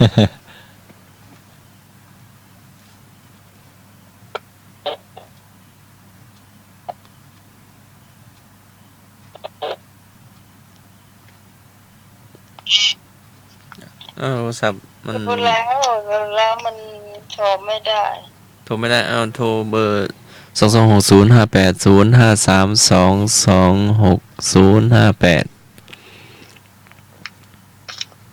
โทรแล้วไม่ได้ใช่ไหมว่าน่าจะอิดแล้วเนาะลองโทรดู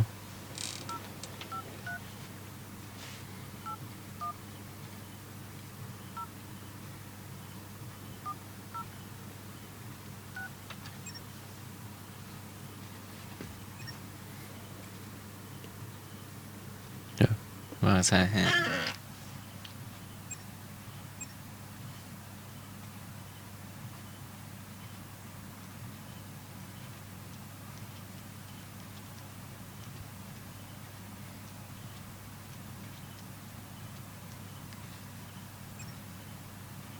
เอาหลวงพี่เล่าก่อนเลย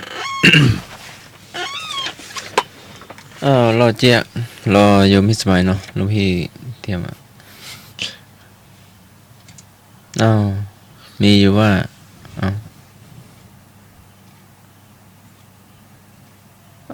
นอนยังไงหมอนก็ไม่มีผ้าห่มก็ไม่มีผ้าปูนอนก็ไม่มีแล้วเขาก็ตอบมาตอบเพื่อนว่าก็เอาไว้อีกที่หนึ่งเวลาจะนอนค่อยเอามาปูนอนมีแต่เตียงโล่งลึงเนาะ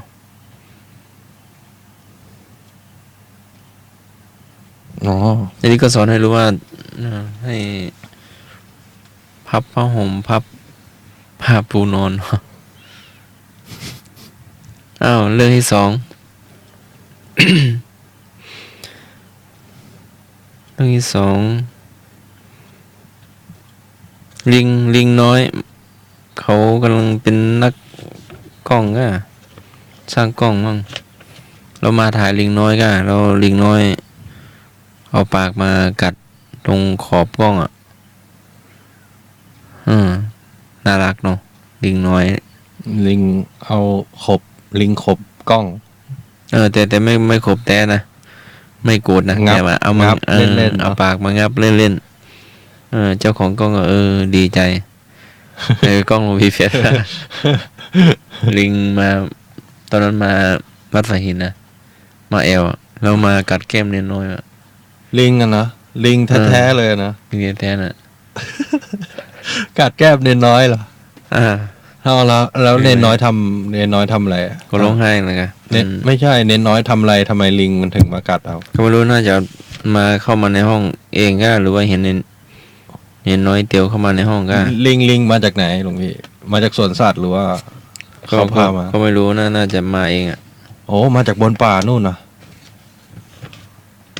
ก็ตัวก็ไม่ใหญ่ไม่เล็กเท่าไหร่นะ ก็ลิงไทยอะเนาะ น่าจะตัวสูงพอๆกับเนนมั้ง โอ้ใหญ่นะ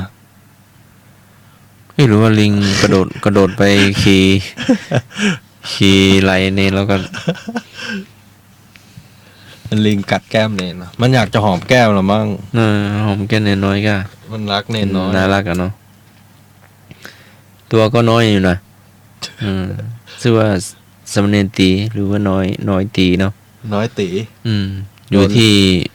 น้อยตีนามสกุลลิงกัด น้อยตีจัดตีก่อย จะตีก่อย คืออะไร มาอยู่อำเภอนามสกุลเขา อ๋อ ตอนนี้ก็ได้แต่งงานแล้วเนาะ โอ้แต่งงานแล้ว เวยเนาะเวลา ไวนะ เจ้านี่ก็ ลูกศิษย์วัดไฟเห็นเนาะอันนี้ก็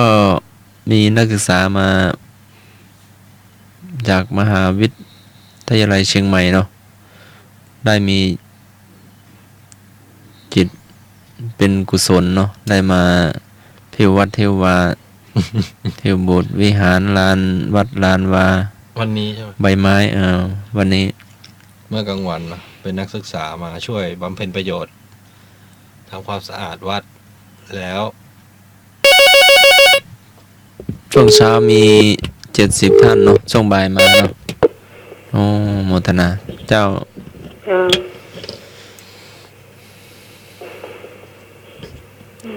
่ะ ต่อ เบอร์053810406อันสมัครโทรก็ไม่ติดเนาะตอนนี้หน้าหมายก็เข้ามาในเบอร์053226058เนาะอยู่ในช่วงเล่าเจีย ก็เรามาถึงลิงมากัดกล้องเนาะ มาหน่วยมาเนอะไอ้หน่วยมีเหล้าเชียร์นะเจ้า ได้เอาแบ่งกันปันกัน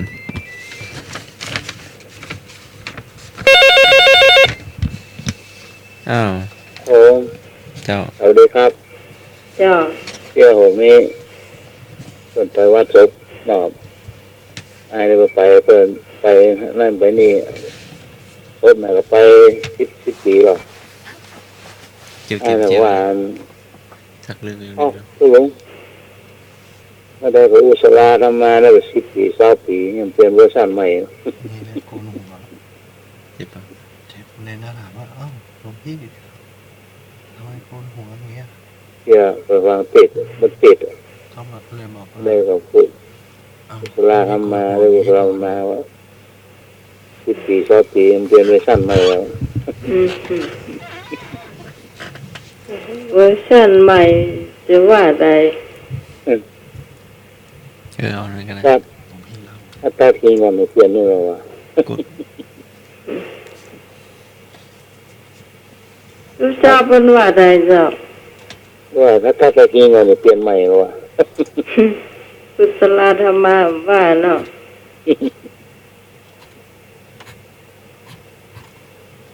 มีเรื่องเดียวก็ ครับ อย่างเดียวครับผม เจ้า ครับ เจ้าไอ้หน่อยอ้าวทุกท่านเลยเนอะเราคนละเรื่องเนาะ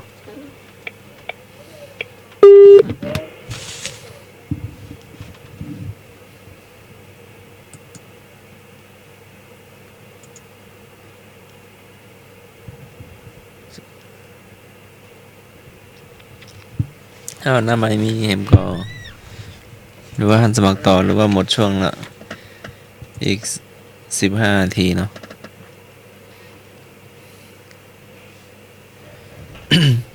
อีกเรื่องเนาะพี่เพชรมีก็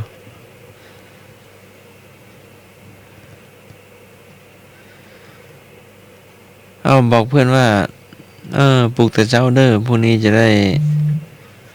ทำการบ้านว่ะพอเพื่อนโทรมาปลุกแล้วเพื่อนอีกคนก็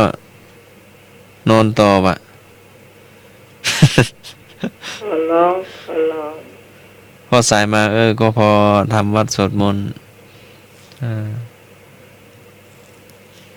แต่ไม่ได้เป็นระบาด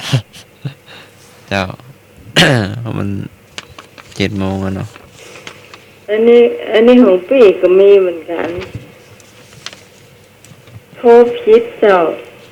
เขาผิด โทรผิดตีสี่ปลายจะโทรไปหาตู้ลุงยองที่ประจำรายการอยู่ เอากดโทรศัพท์ไว้ละก็ใช้วิธีทวนเบอร์เอากลายเป็นว่ามันไปหาตู้ลุงสักคำมันไปหาคนเจ้าว่าเพิ่นทับแล้วปกติมันจะมีเสียงเพิ่นอยู่ในโทรศัพท์เราเนาะอันที่มันยังมาฮัลโหลอะไรทุกอย่างเนาะเราก็เลยว่ากราบนมัสการเจ้าตู้ลุงเจ้าเนาะไอ้ยังมาโทรมาเจ้าทีอะไร ผมว่าเจ้า โอ้ผิดต้องมาเจอตัวเก่าเจ้าต่อแต่ว่าเนี่ยเขาเหมือนเจ้าว่าเขาโทรไปแกล้งเพื่อนน่ะเขาจะโทรหาตู้ลุงยองน่ะเราต้องไปโทรผิดทีนี้แต่เจ้ากำลังรับดีๆอยู่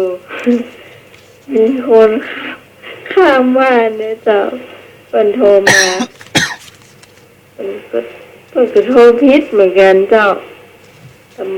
ตามปกติเนี่ยก็หมายจะโทรเพิ่น38หรอกแต่เจ้านี่เพิ่นโทร71มาโอ้โทรได้จะใดเนาะหมายเลขนี้เพิ่นได้โหจักโทรผิดเหมือนกันเจ้าถ้าบ้านบ่ตื่นเจ้านะ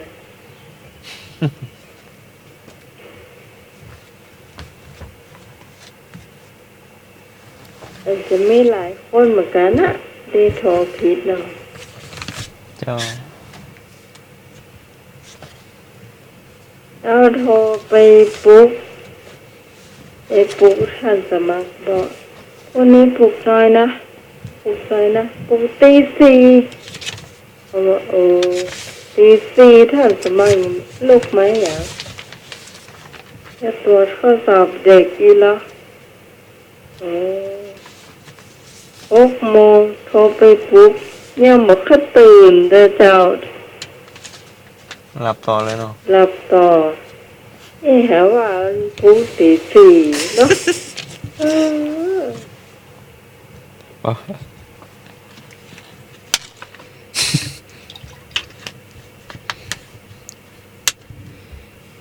หมดดอกจบดอกนี่เขาไปอย่างอ้อมเนาะไปอย่างอ้อพูดได้น้อยใส่ผ้าเหลืองคนทั้งเมืองขายไม่ออกสันเพชรตอบเลย ตอบเลย อย่างอะไรนะ ใกล้ๆ พูดน้อยๆใส่ผ้าเหลืองคนทั้งเมืองขายไม่ออก อันนี้เคยถามแล้วอ่ะจำไม่ ใช่ ได้ เอาเลย จำไม่ได้อะ ตอบเลย เคยถามแล้ว อะไร ถามสิ นะ เคยถามแล้วตอบเลย อะไรนะ อะไรอะหรือพี่ มาแล้วมาแล้ว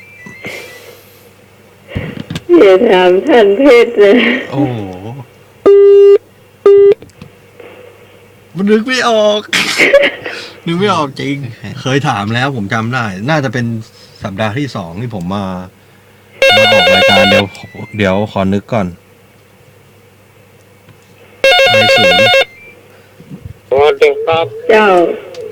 ใครครับ โอ้ยใช่ใช่ใช่ใช่ใช่โอ้ ถูกแล้วใคร โอ้ยอันนี้เคยถามแล้วโอ้โหวันนั้นก็คิดอยู่นานนะ ใครมันจะไขออกได้แต่มันต้องใช้วิธีปุ๊บอย่างเดียว ต้องทุบอย่างเดียวเนาะ อืม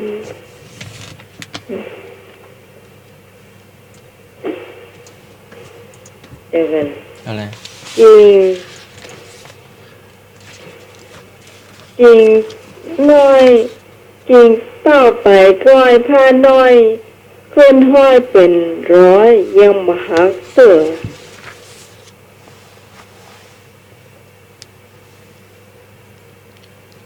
จริงเต้าไปก้อยผ้าน้อยขึ้นห้อยเต้าไปขึ้นผ้าน้อยเนียน้อยเจ้าขึ้นห้อยเป็นร้อยจริงมันยังมาหักเลย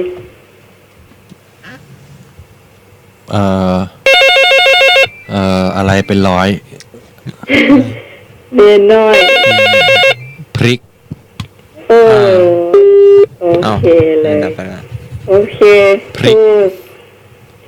ถูกต้อง ทำไมเป็นพี่อะลองอธิบาย ก็พี่ซุปไง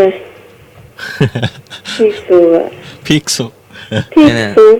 พี่ซุปพี่พี่แต่ เนี่ยเนี่ย รู้จักก่อนพี่ขี้หนูอ่ะ อ๋อพริกขี้หนู แล้วมันซุปไง อืม เนี่ยเนี่ย อืม อ้าวหลวงพี่เพชรถามบอก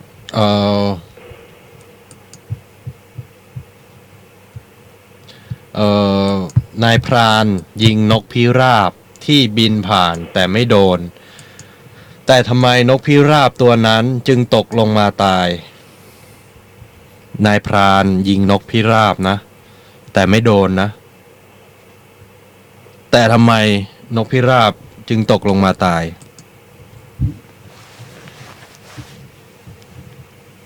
นายพรานยิงนกพิราบ นายพรานยิงนกพิราบตัวนั้นแหละ ตัวที่เล็งอ่ะ แต่ไม่โดนนะยิงไม่โดนนะเห็นเลยเห็นชัดเลยว่ายิงไม่โดน ยิงพระเลิศ ผิด อาจารย์แต่ว่า พระอาจารย์วิศวัตตอบมาว่าพอตกใจถูกนะ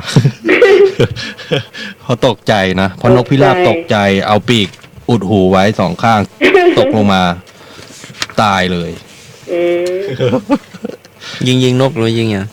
ก็ยิงขึ้นไปนั่นแหละหันไปทางนกแต่ยิงไม่โดนนกไงแต่นกตกใจไงนกเอาปีกสองข้างปิดหู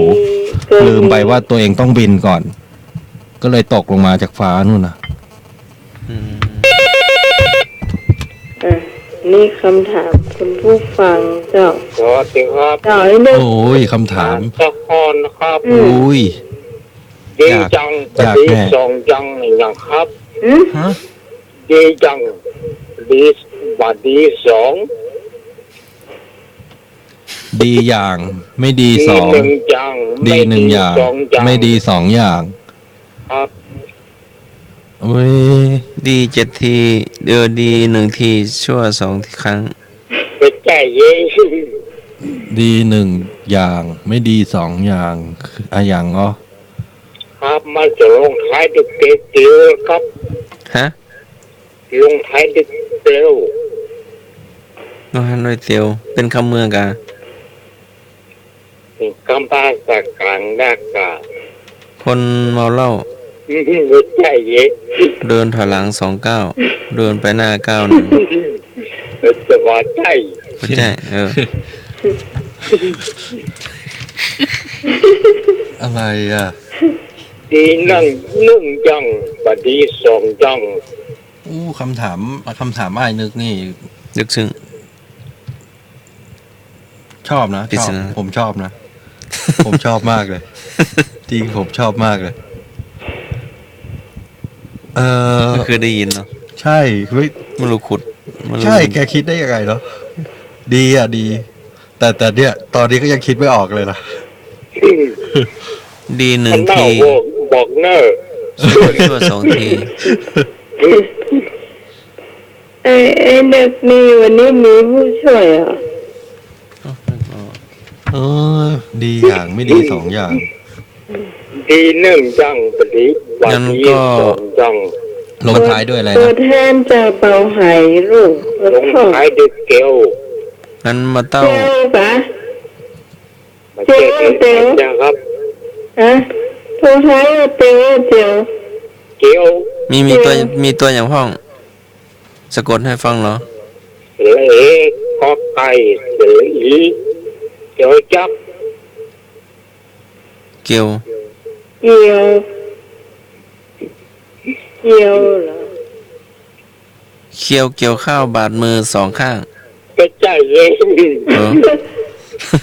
มันเป็นความร่วมรู้ไม้รู้มือกันนะ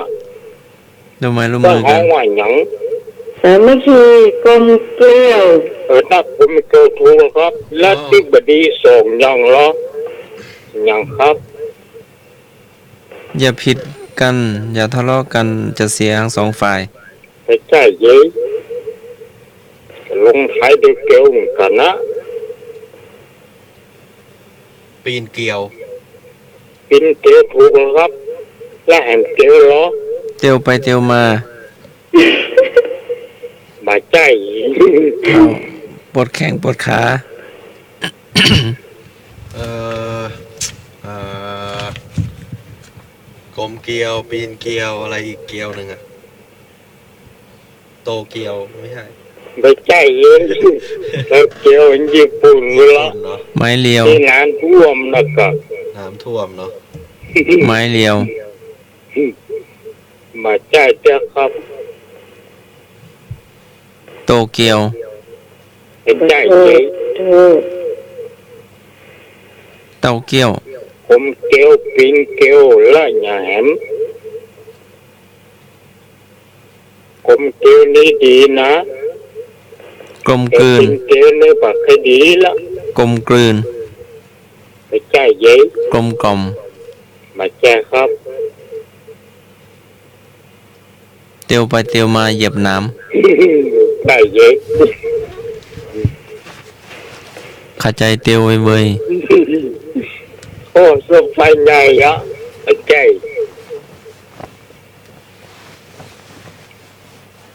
เหน็บเตียว มาใจ ใช่เลยเตีย ผ ว มเกลนี่ดีนะ แต่ปีนเกลนี่ปากให้ดีละความคิดปากกระจงกันละและเกลที่สองนี่จะได้วางมวยกันเนอะ เหน็บเตียว ไปใจเย็น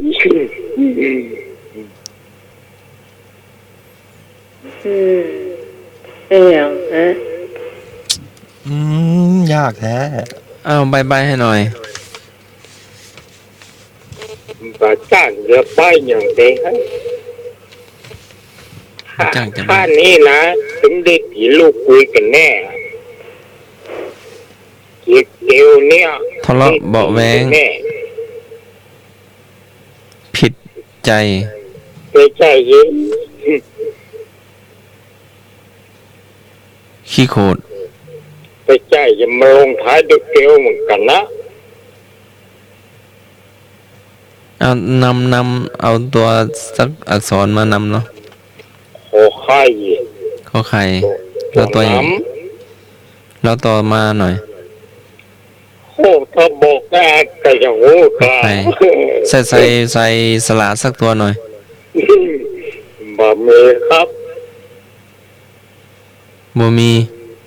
à มีด ขอไข่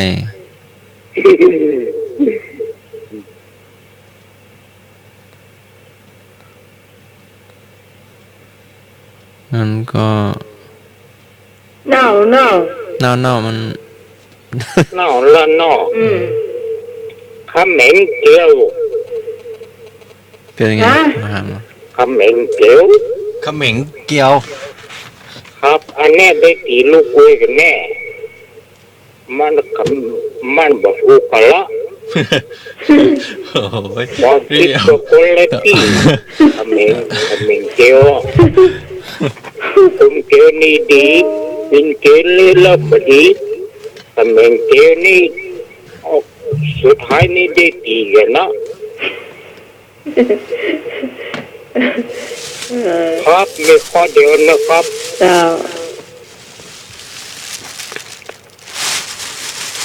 แต่คุณไม่นึกเลยเจ้า ฮัตสมักนะ อืม เอาหายไปไหน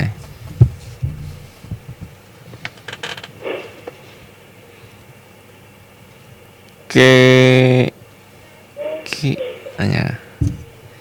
เก็บผักปังใส่หนังอีบึ้งคนเฮาจ้างตายเพราะบ่จุดเก็บผักปังใส่หนังอีบึ้งคนเฮาจ้างตายเพราะบ่จุด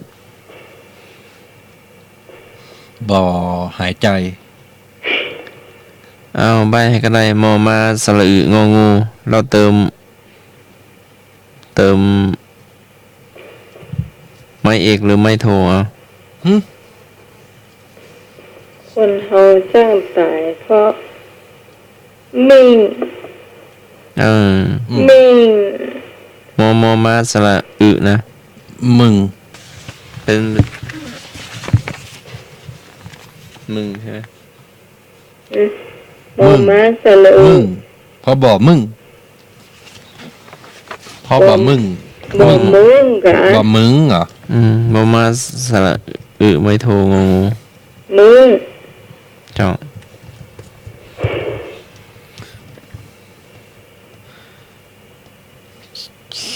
ขี้เมี่ยง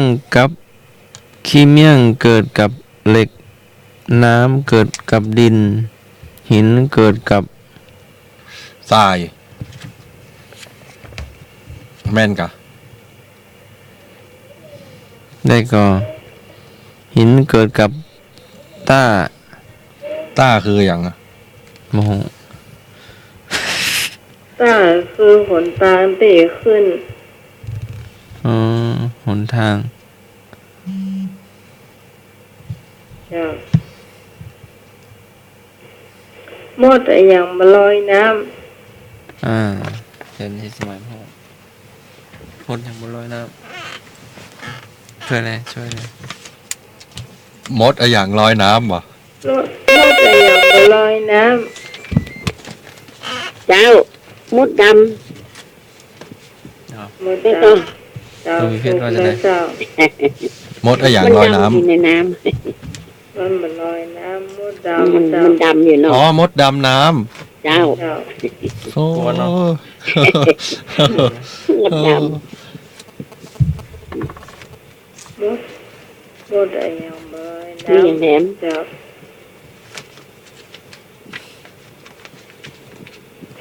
อันเพชรมีก่อน มีครับ อ่ะใต้สะพาน หือ มีใต้สะพานหนึ่ง มีจระเข้อยู่เนาะ มีสัตว์เดินมาผ่านสะพานจะถูกกินหมด จะถูกจระเข้ตัวนี้กินหมดเลย แต่อยากจะถามว่าวันหนึ่งอ่ะ มีหมูเดินผ่านมาทำไมจระเข้ตัวนี้ถึงไม่กิน หมู ใช่ มีหมูหมู เดินมาแล้วมันจระเข้ไปกินเอง ใช่ทำไมจระเข้มากิน หมูมันตัวใหญ่จ้ะ ไม่ใช่ หมูมาได้ตกน้ ไม่ใช่ก็มีจระเข้อยู่อะเฝ้าสะพานนี้เลยอะแต่ว่าเวลานอนมันจะไปนอนอยู่ใต้สะพานนะ เวลามีสัตว์เดินผ่านนะ ไม่ว่าจะเป็นสัตว์อะไรก็ตามนะ โดนจระเข้ตัวนี้กัดกินหมด จะเป็นช้างจะเป็น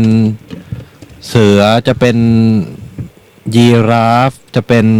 ม้าลาย โดนจระเข้ตัวนี้เล่นงานหมด แต่อยากจะรู้ว่าทำไมหมูเนี่ยหมูที่ไม่มีพิษไม่มีภัยอะไรเลยเนี่ย มันเดินอยู่บนสะพาน บอกแม่นยังไม่ใช่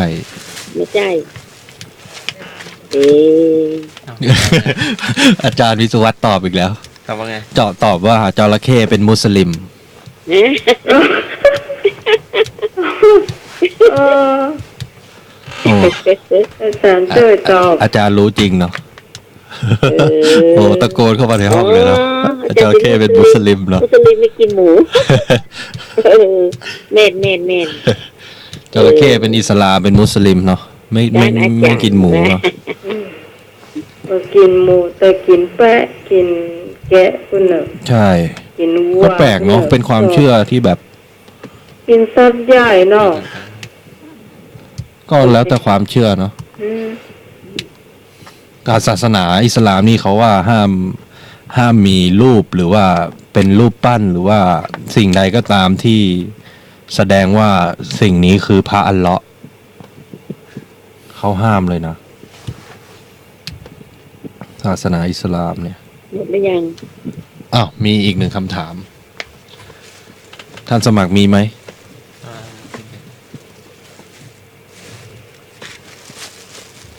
เอ่อ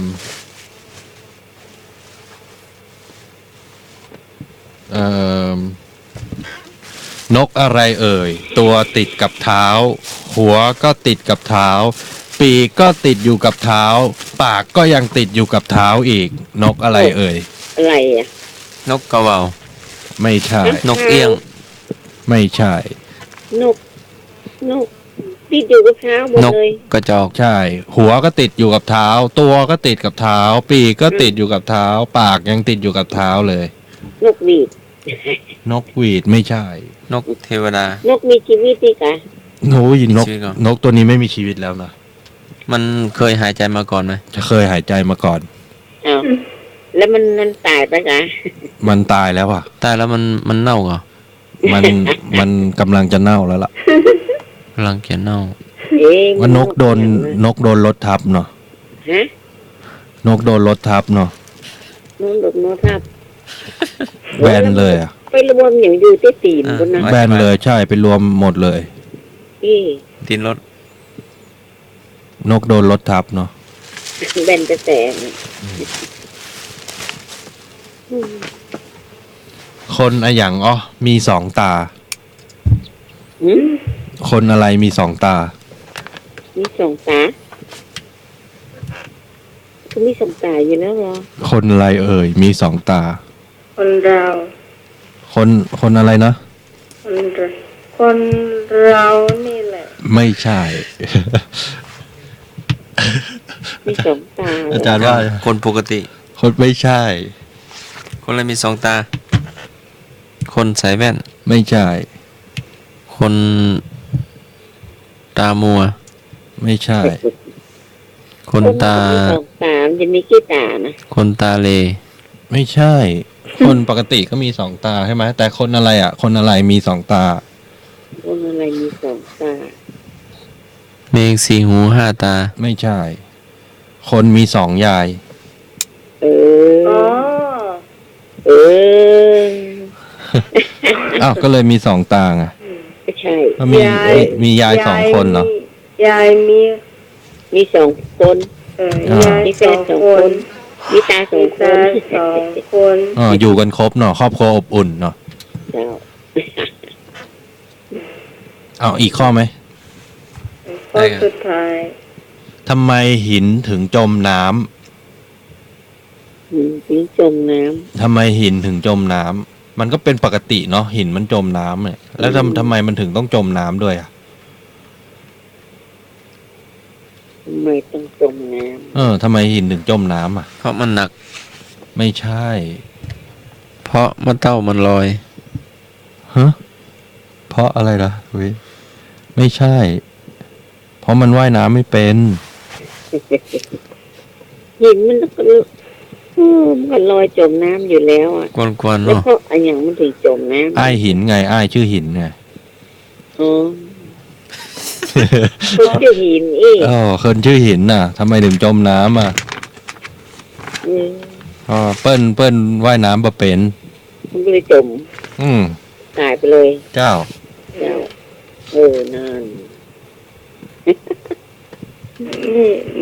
นี่ป้ากันคองขีดเนาะ เธอหานคนพูดเนาะเจ้า อ้าวโยมรู้จักนี่ไหมซินเดอเรลล่า รู้จักกันอย่าง อ่ะคุณตาของตาของซินเดอเรลล่าเนี่ย ชื่อว่าอะไร เอ๊ะชื่ออย่างเนาะที่ซินเดอเรลล่าไปอยู่ตัวอ่ะ ตาของซินเดอเรลล่าชื่ออะไร โอ้โหนึกไมาออก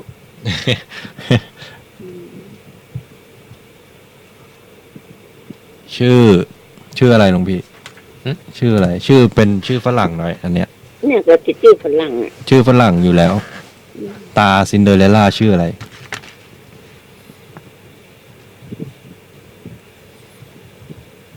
เซนทรัน ไม่ใช่ เซนทรันเซนทรัน ทาง กาดสอนแก้ว ปิดแล้ว เอส ป่าน พอร์ต นี้ กัน กาดสอนแก้ว ไม่ใช่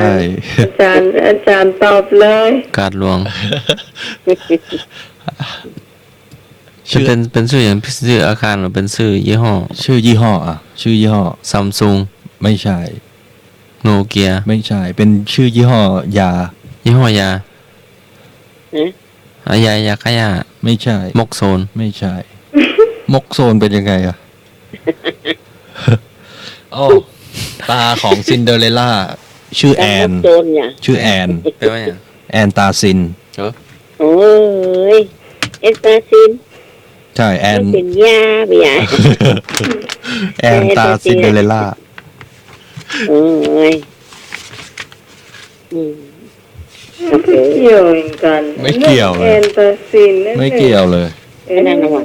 อันนี้เป็นคำถามอ้างอิงจากเว็บส มั ยาม ไม่ โซน ใช่ซินเดอเรลล่า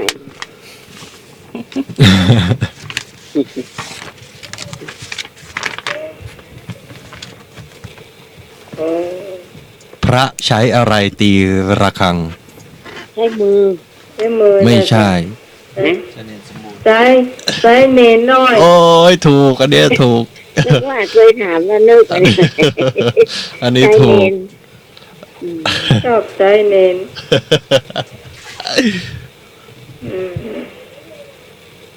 คือเขาเดี๋ยวนะเดี๋ยวก่อน เอาทำไมพระอันนี้เป็นคำถามจากพระอาจารย์วิสุวัตนะ ว่า ทำไมระฆังถึงดัง นะ ทำไมระฆังถึงดัง ถึงเวลาฉันเพล ไม่ใช่ ถึงเวลาตี ไม่ใช่ ทำไมระฆังถึง ฮะ ทำไมระฆังถึงดัง อืม ทำไมระฆังถึงดัง เพราะหมาหอน ไม่ใช่ หมาหอนแล้วระฆังจะดังได้ไง ก็เพราะใช้เนนตีมถึงดังอ่ะ ฮะ ใช้เนนตีม อ้าว ถึ แม่ ง น ดัง ถูกต้อง เพราะพระใช้เนนไปตีระฆังถึงดังอะ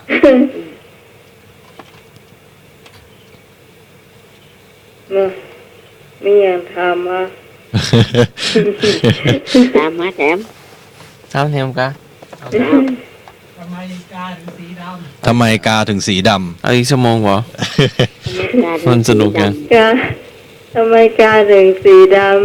ทำไมกาถึงสีด เพราะเอาขี้โม่มาทา ำไม่ อ้าว มันโดนไฟลน โดนไฟลน ไม่ใช่ ไม่ใจจ้ะ ำใช่สีด เอ๊ะ เพราะว่าไฟทุกข์ให้นกพิราบที่มันตกตาย ำอ๋อกาไว้ทุกก็นกพิราบมันตาย ไว้นกไว้ทุกข์ไอ้นกพิราบที่โดนในพราน ยิงตาย ยิง ตะ น่ะ กี้ เอาไว้ทุกข์ไง เออ เอา แล้ ไว้ ว ทุก ก็ ข์ เอาหมดแล้วเนาะสำหรับช่วง กา อย่างเนาะอะไรเอ่ย กา เอามี สาย กา ปากแดง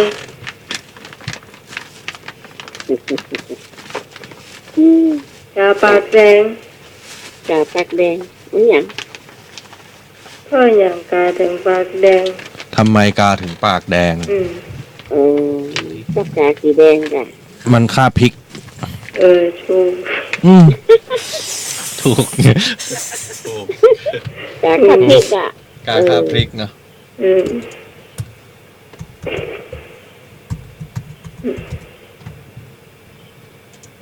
โวะย่างไป ฮะ ย่างขลาวไป เสี่ยงพอดี เสี่ยงว่ะเจ้ายังเนาะ เจ้า เวลาแล้วเนอะเจ้า เจ้า พระจ่าท่านอาจารย์พระจ่าท่านสมัครพระจ่าท่านเพศตุย เจริญพ แล้ว ร ก็วันนี้น้องไหม เจ้า วันนี้ไอ้นุ่ยดักแซบอะไรเจ้าวันนี้ทุกคนเริ่มมารับนอนพวกปลากันใหม่เนาะ ไม่ใช่ว่าดักแซฟโทรศัพท์มันมีอันเดียว ก็มือถือนะ ก็มือถือท่านสมัคร เจ้าสวัสดีเจ้า อ้าวแม่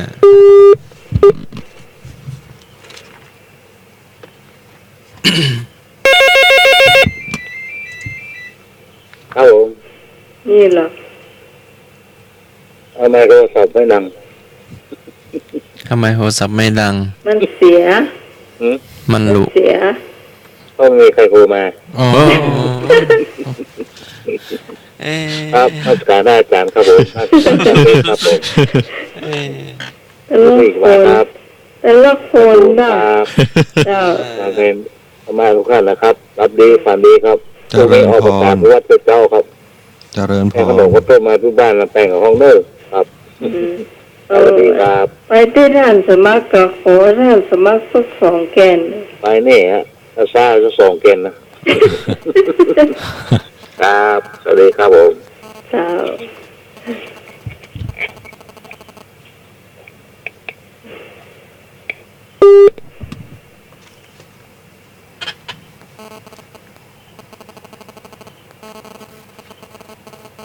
เดินได้เนี่ยผู้ฟังนี่ยังมารับมานอนเตอเจ้า ให้นึกมาเลย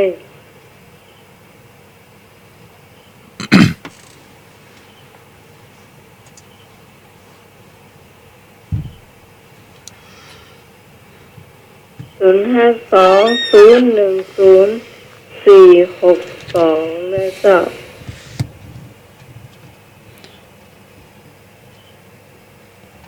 มี นี่ บ่ ไฟดับเป็นชั่วโมงนะ เจ้า ก็นั่งรอ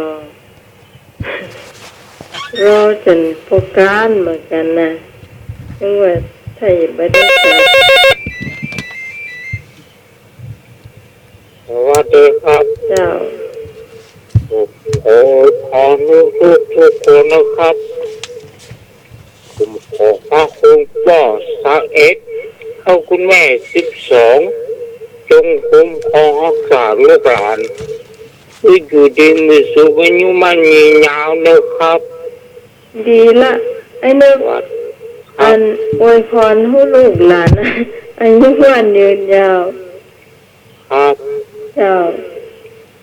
สวัสดีครับ เจ้า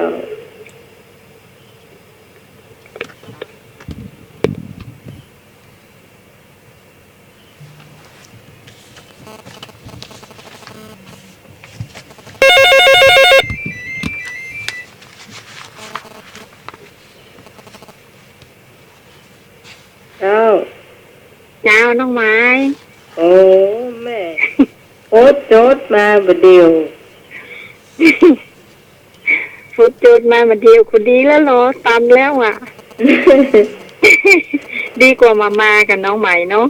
เจ้า เจ้าค่ำคืนนี้นอนหลับฝันดีแน่ อืม พวกนี้เจอแต่สิ่งดีๆพวกไปวัดเนาะ แม่ เจ้า ต้องดีใจตัวเนอะบดเดียวนี่ทำมาใครได้ใครเกินเขานี่รู้สึกว่าจะเต้าปีแล้วเนอะ หลายกะ ไม่ใช่ว่าหลาย สตางค์ได้เกือบจะเศร้าไปแล้วละค่ำกี่บาทเจ้า ข้างกันกี่บาทดอก มาค้าเห็นบ่กี่บาทละ อ๋อ เจ้า ขอแม่ถูกหวยงวดนี้ก่อนเนอะ เจ้าโอ้เราถูกหวยกะ ฮะ เราถูกหวยกะแล้วแม่ความมาก็พอแล้วเจ้าความมาก็ดีใจละเจ้า สาวแม่สู้ๆน้องไหม เจ้า เป็นยายก็ต้องสู้ละ เจ้า จ้าวน้อง บ่ ไหม เจ็บแล้วกะบ่เจ็บบ่เจ็บแล้วกะ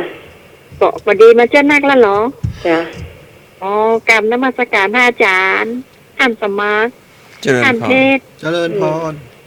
จ้าวกูคนเนาะทำไมขาเครียดกูคนเนอะ แม่บ่เขียวน้องลืมอันถามเบอร์โทรเพิ่น ถ้าแม่บัวเขียวมาบอกว่าแม่บัวแดงถามหาเนอะ เจ้าแต่เจ้าบ่ ขอเบอร์โทรมาก็ได้ไลน์เป็นไลน์ก็ได้ อ๋อเจ้า จ้าว ลืมแต่ลืมว่ากว่า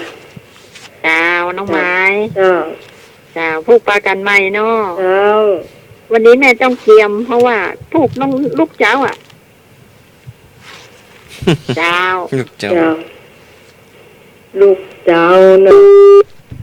รับเด็กลูกเจ้ามาให้ท่านเจ้า เจ้า เจ้าสวัสดีน้องใหม่ฟังจากปากซางครับ โอ้ฟังจากภาษาละปูนกะเจ้า ครับฟังอยู่ครับม่วนดีนะครับผม อืมภาษาละปู อยู่ น บ้านอย่าง อยู่บ้านแซมครับ บ้านเนี่ยก็เจ้า บ้านแซมเลยปากซางมาครับ บ้านแซมตำบล ม่วงน้อย ม่วงน้อย ครับมา อื ที่ใส่ มเดี๋ยวหมายถาม นะครับ หมายถามน้อยหนึ่งฟังตุ้งลุงยองก็เจ้าไอ้ ฟังครับได้ยินน้องใหม่อยู่ครับ อ๋อเจ้า ผมอยู่ใกล้กับวัดพระบาทตาพระเนี่ยครับ อ๋อเนาะน้องก็ว่าน้องเคยได้ยินเสียงอันไอ้เข้าโทรเข้าตุ้งลุงยอง แล้วผมได้โทรฟังได้ครับ จ้า ผมมัน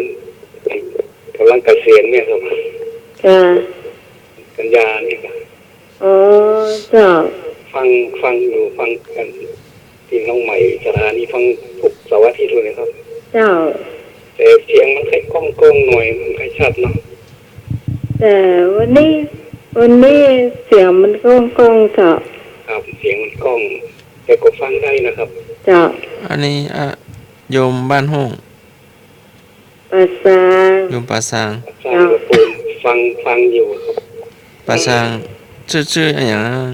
อะไรครับ ชื่ออะไรอย่างเจ้า พี่ธีรพงศ์ครับผม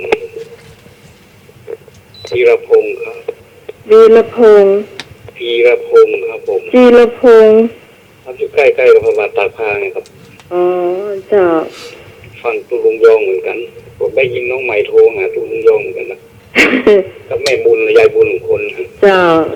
แฟนคลับเหรอแม่แดงเหรอ แม่ คนหมู่เฮานี่ก็ไปหลายเหมือนกันเจ้า ครับได้ยิน พี่ ทุกคนนะครับ พี่สาวอารีแม่นวล ครับ น้องไหมแม่แดงแม่บุญเจ้า ครับใช่แล้วครับครับขอตะอีกันนะครับน้องใหม่นะครับ เจ้าขอบคุณนะเจ้า ครับกราบไหว้สาธุท่านนะทุกองค์ครับ เจริ ส ญ วัส พ ดี ร น้องใหม่ตัวเน้ เจ้า ครับผม เจ้าขอบคุณนะเจ้าทางภาษานะเจ้าคงจะโทรมาเตอร์แรกนะเจ้า อ้าวท่านสมากรว่าหลวงพี่เพชร ตามใจ วิริยนะทุกขะทุกขมัต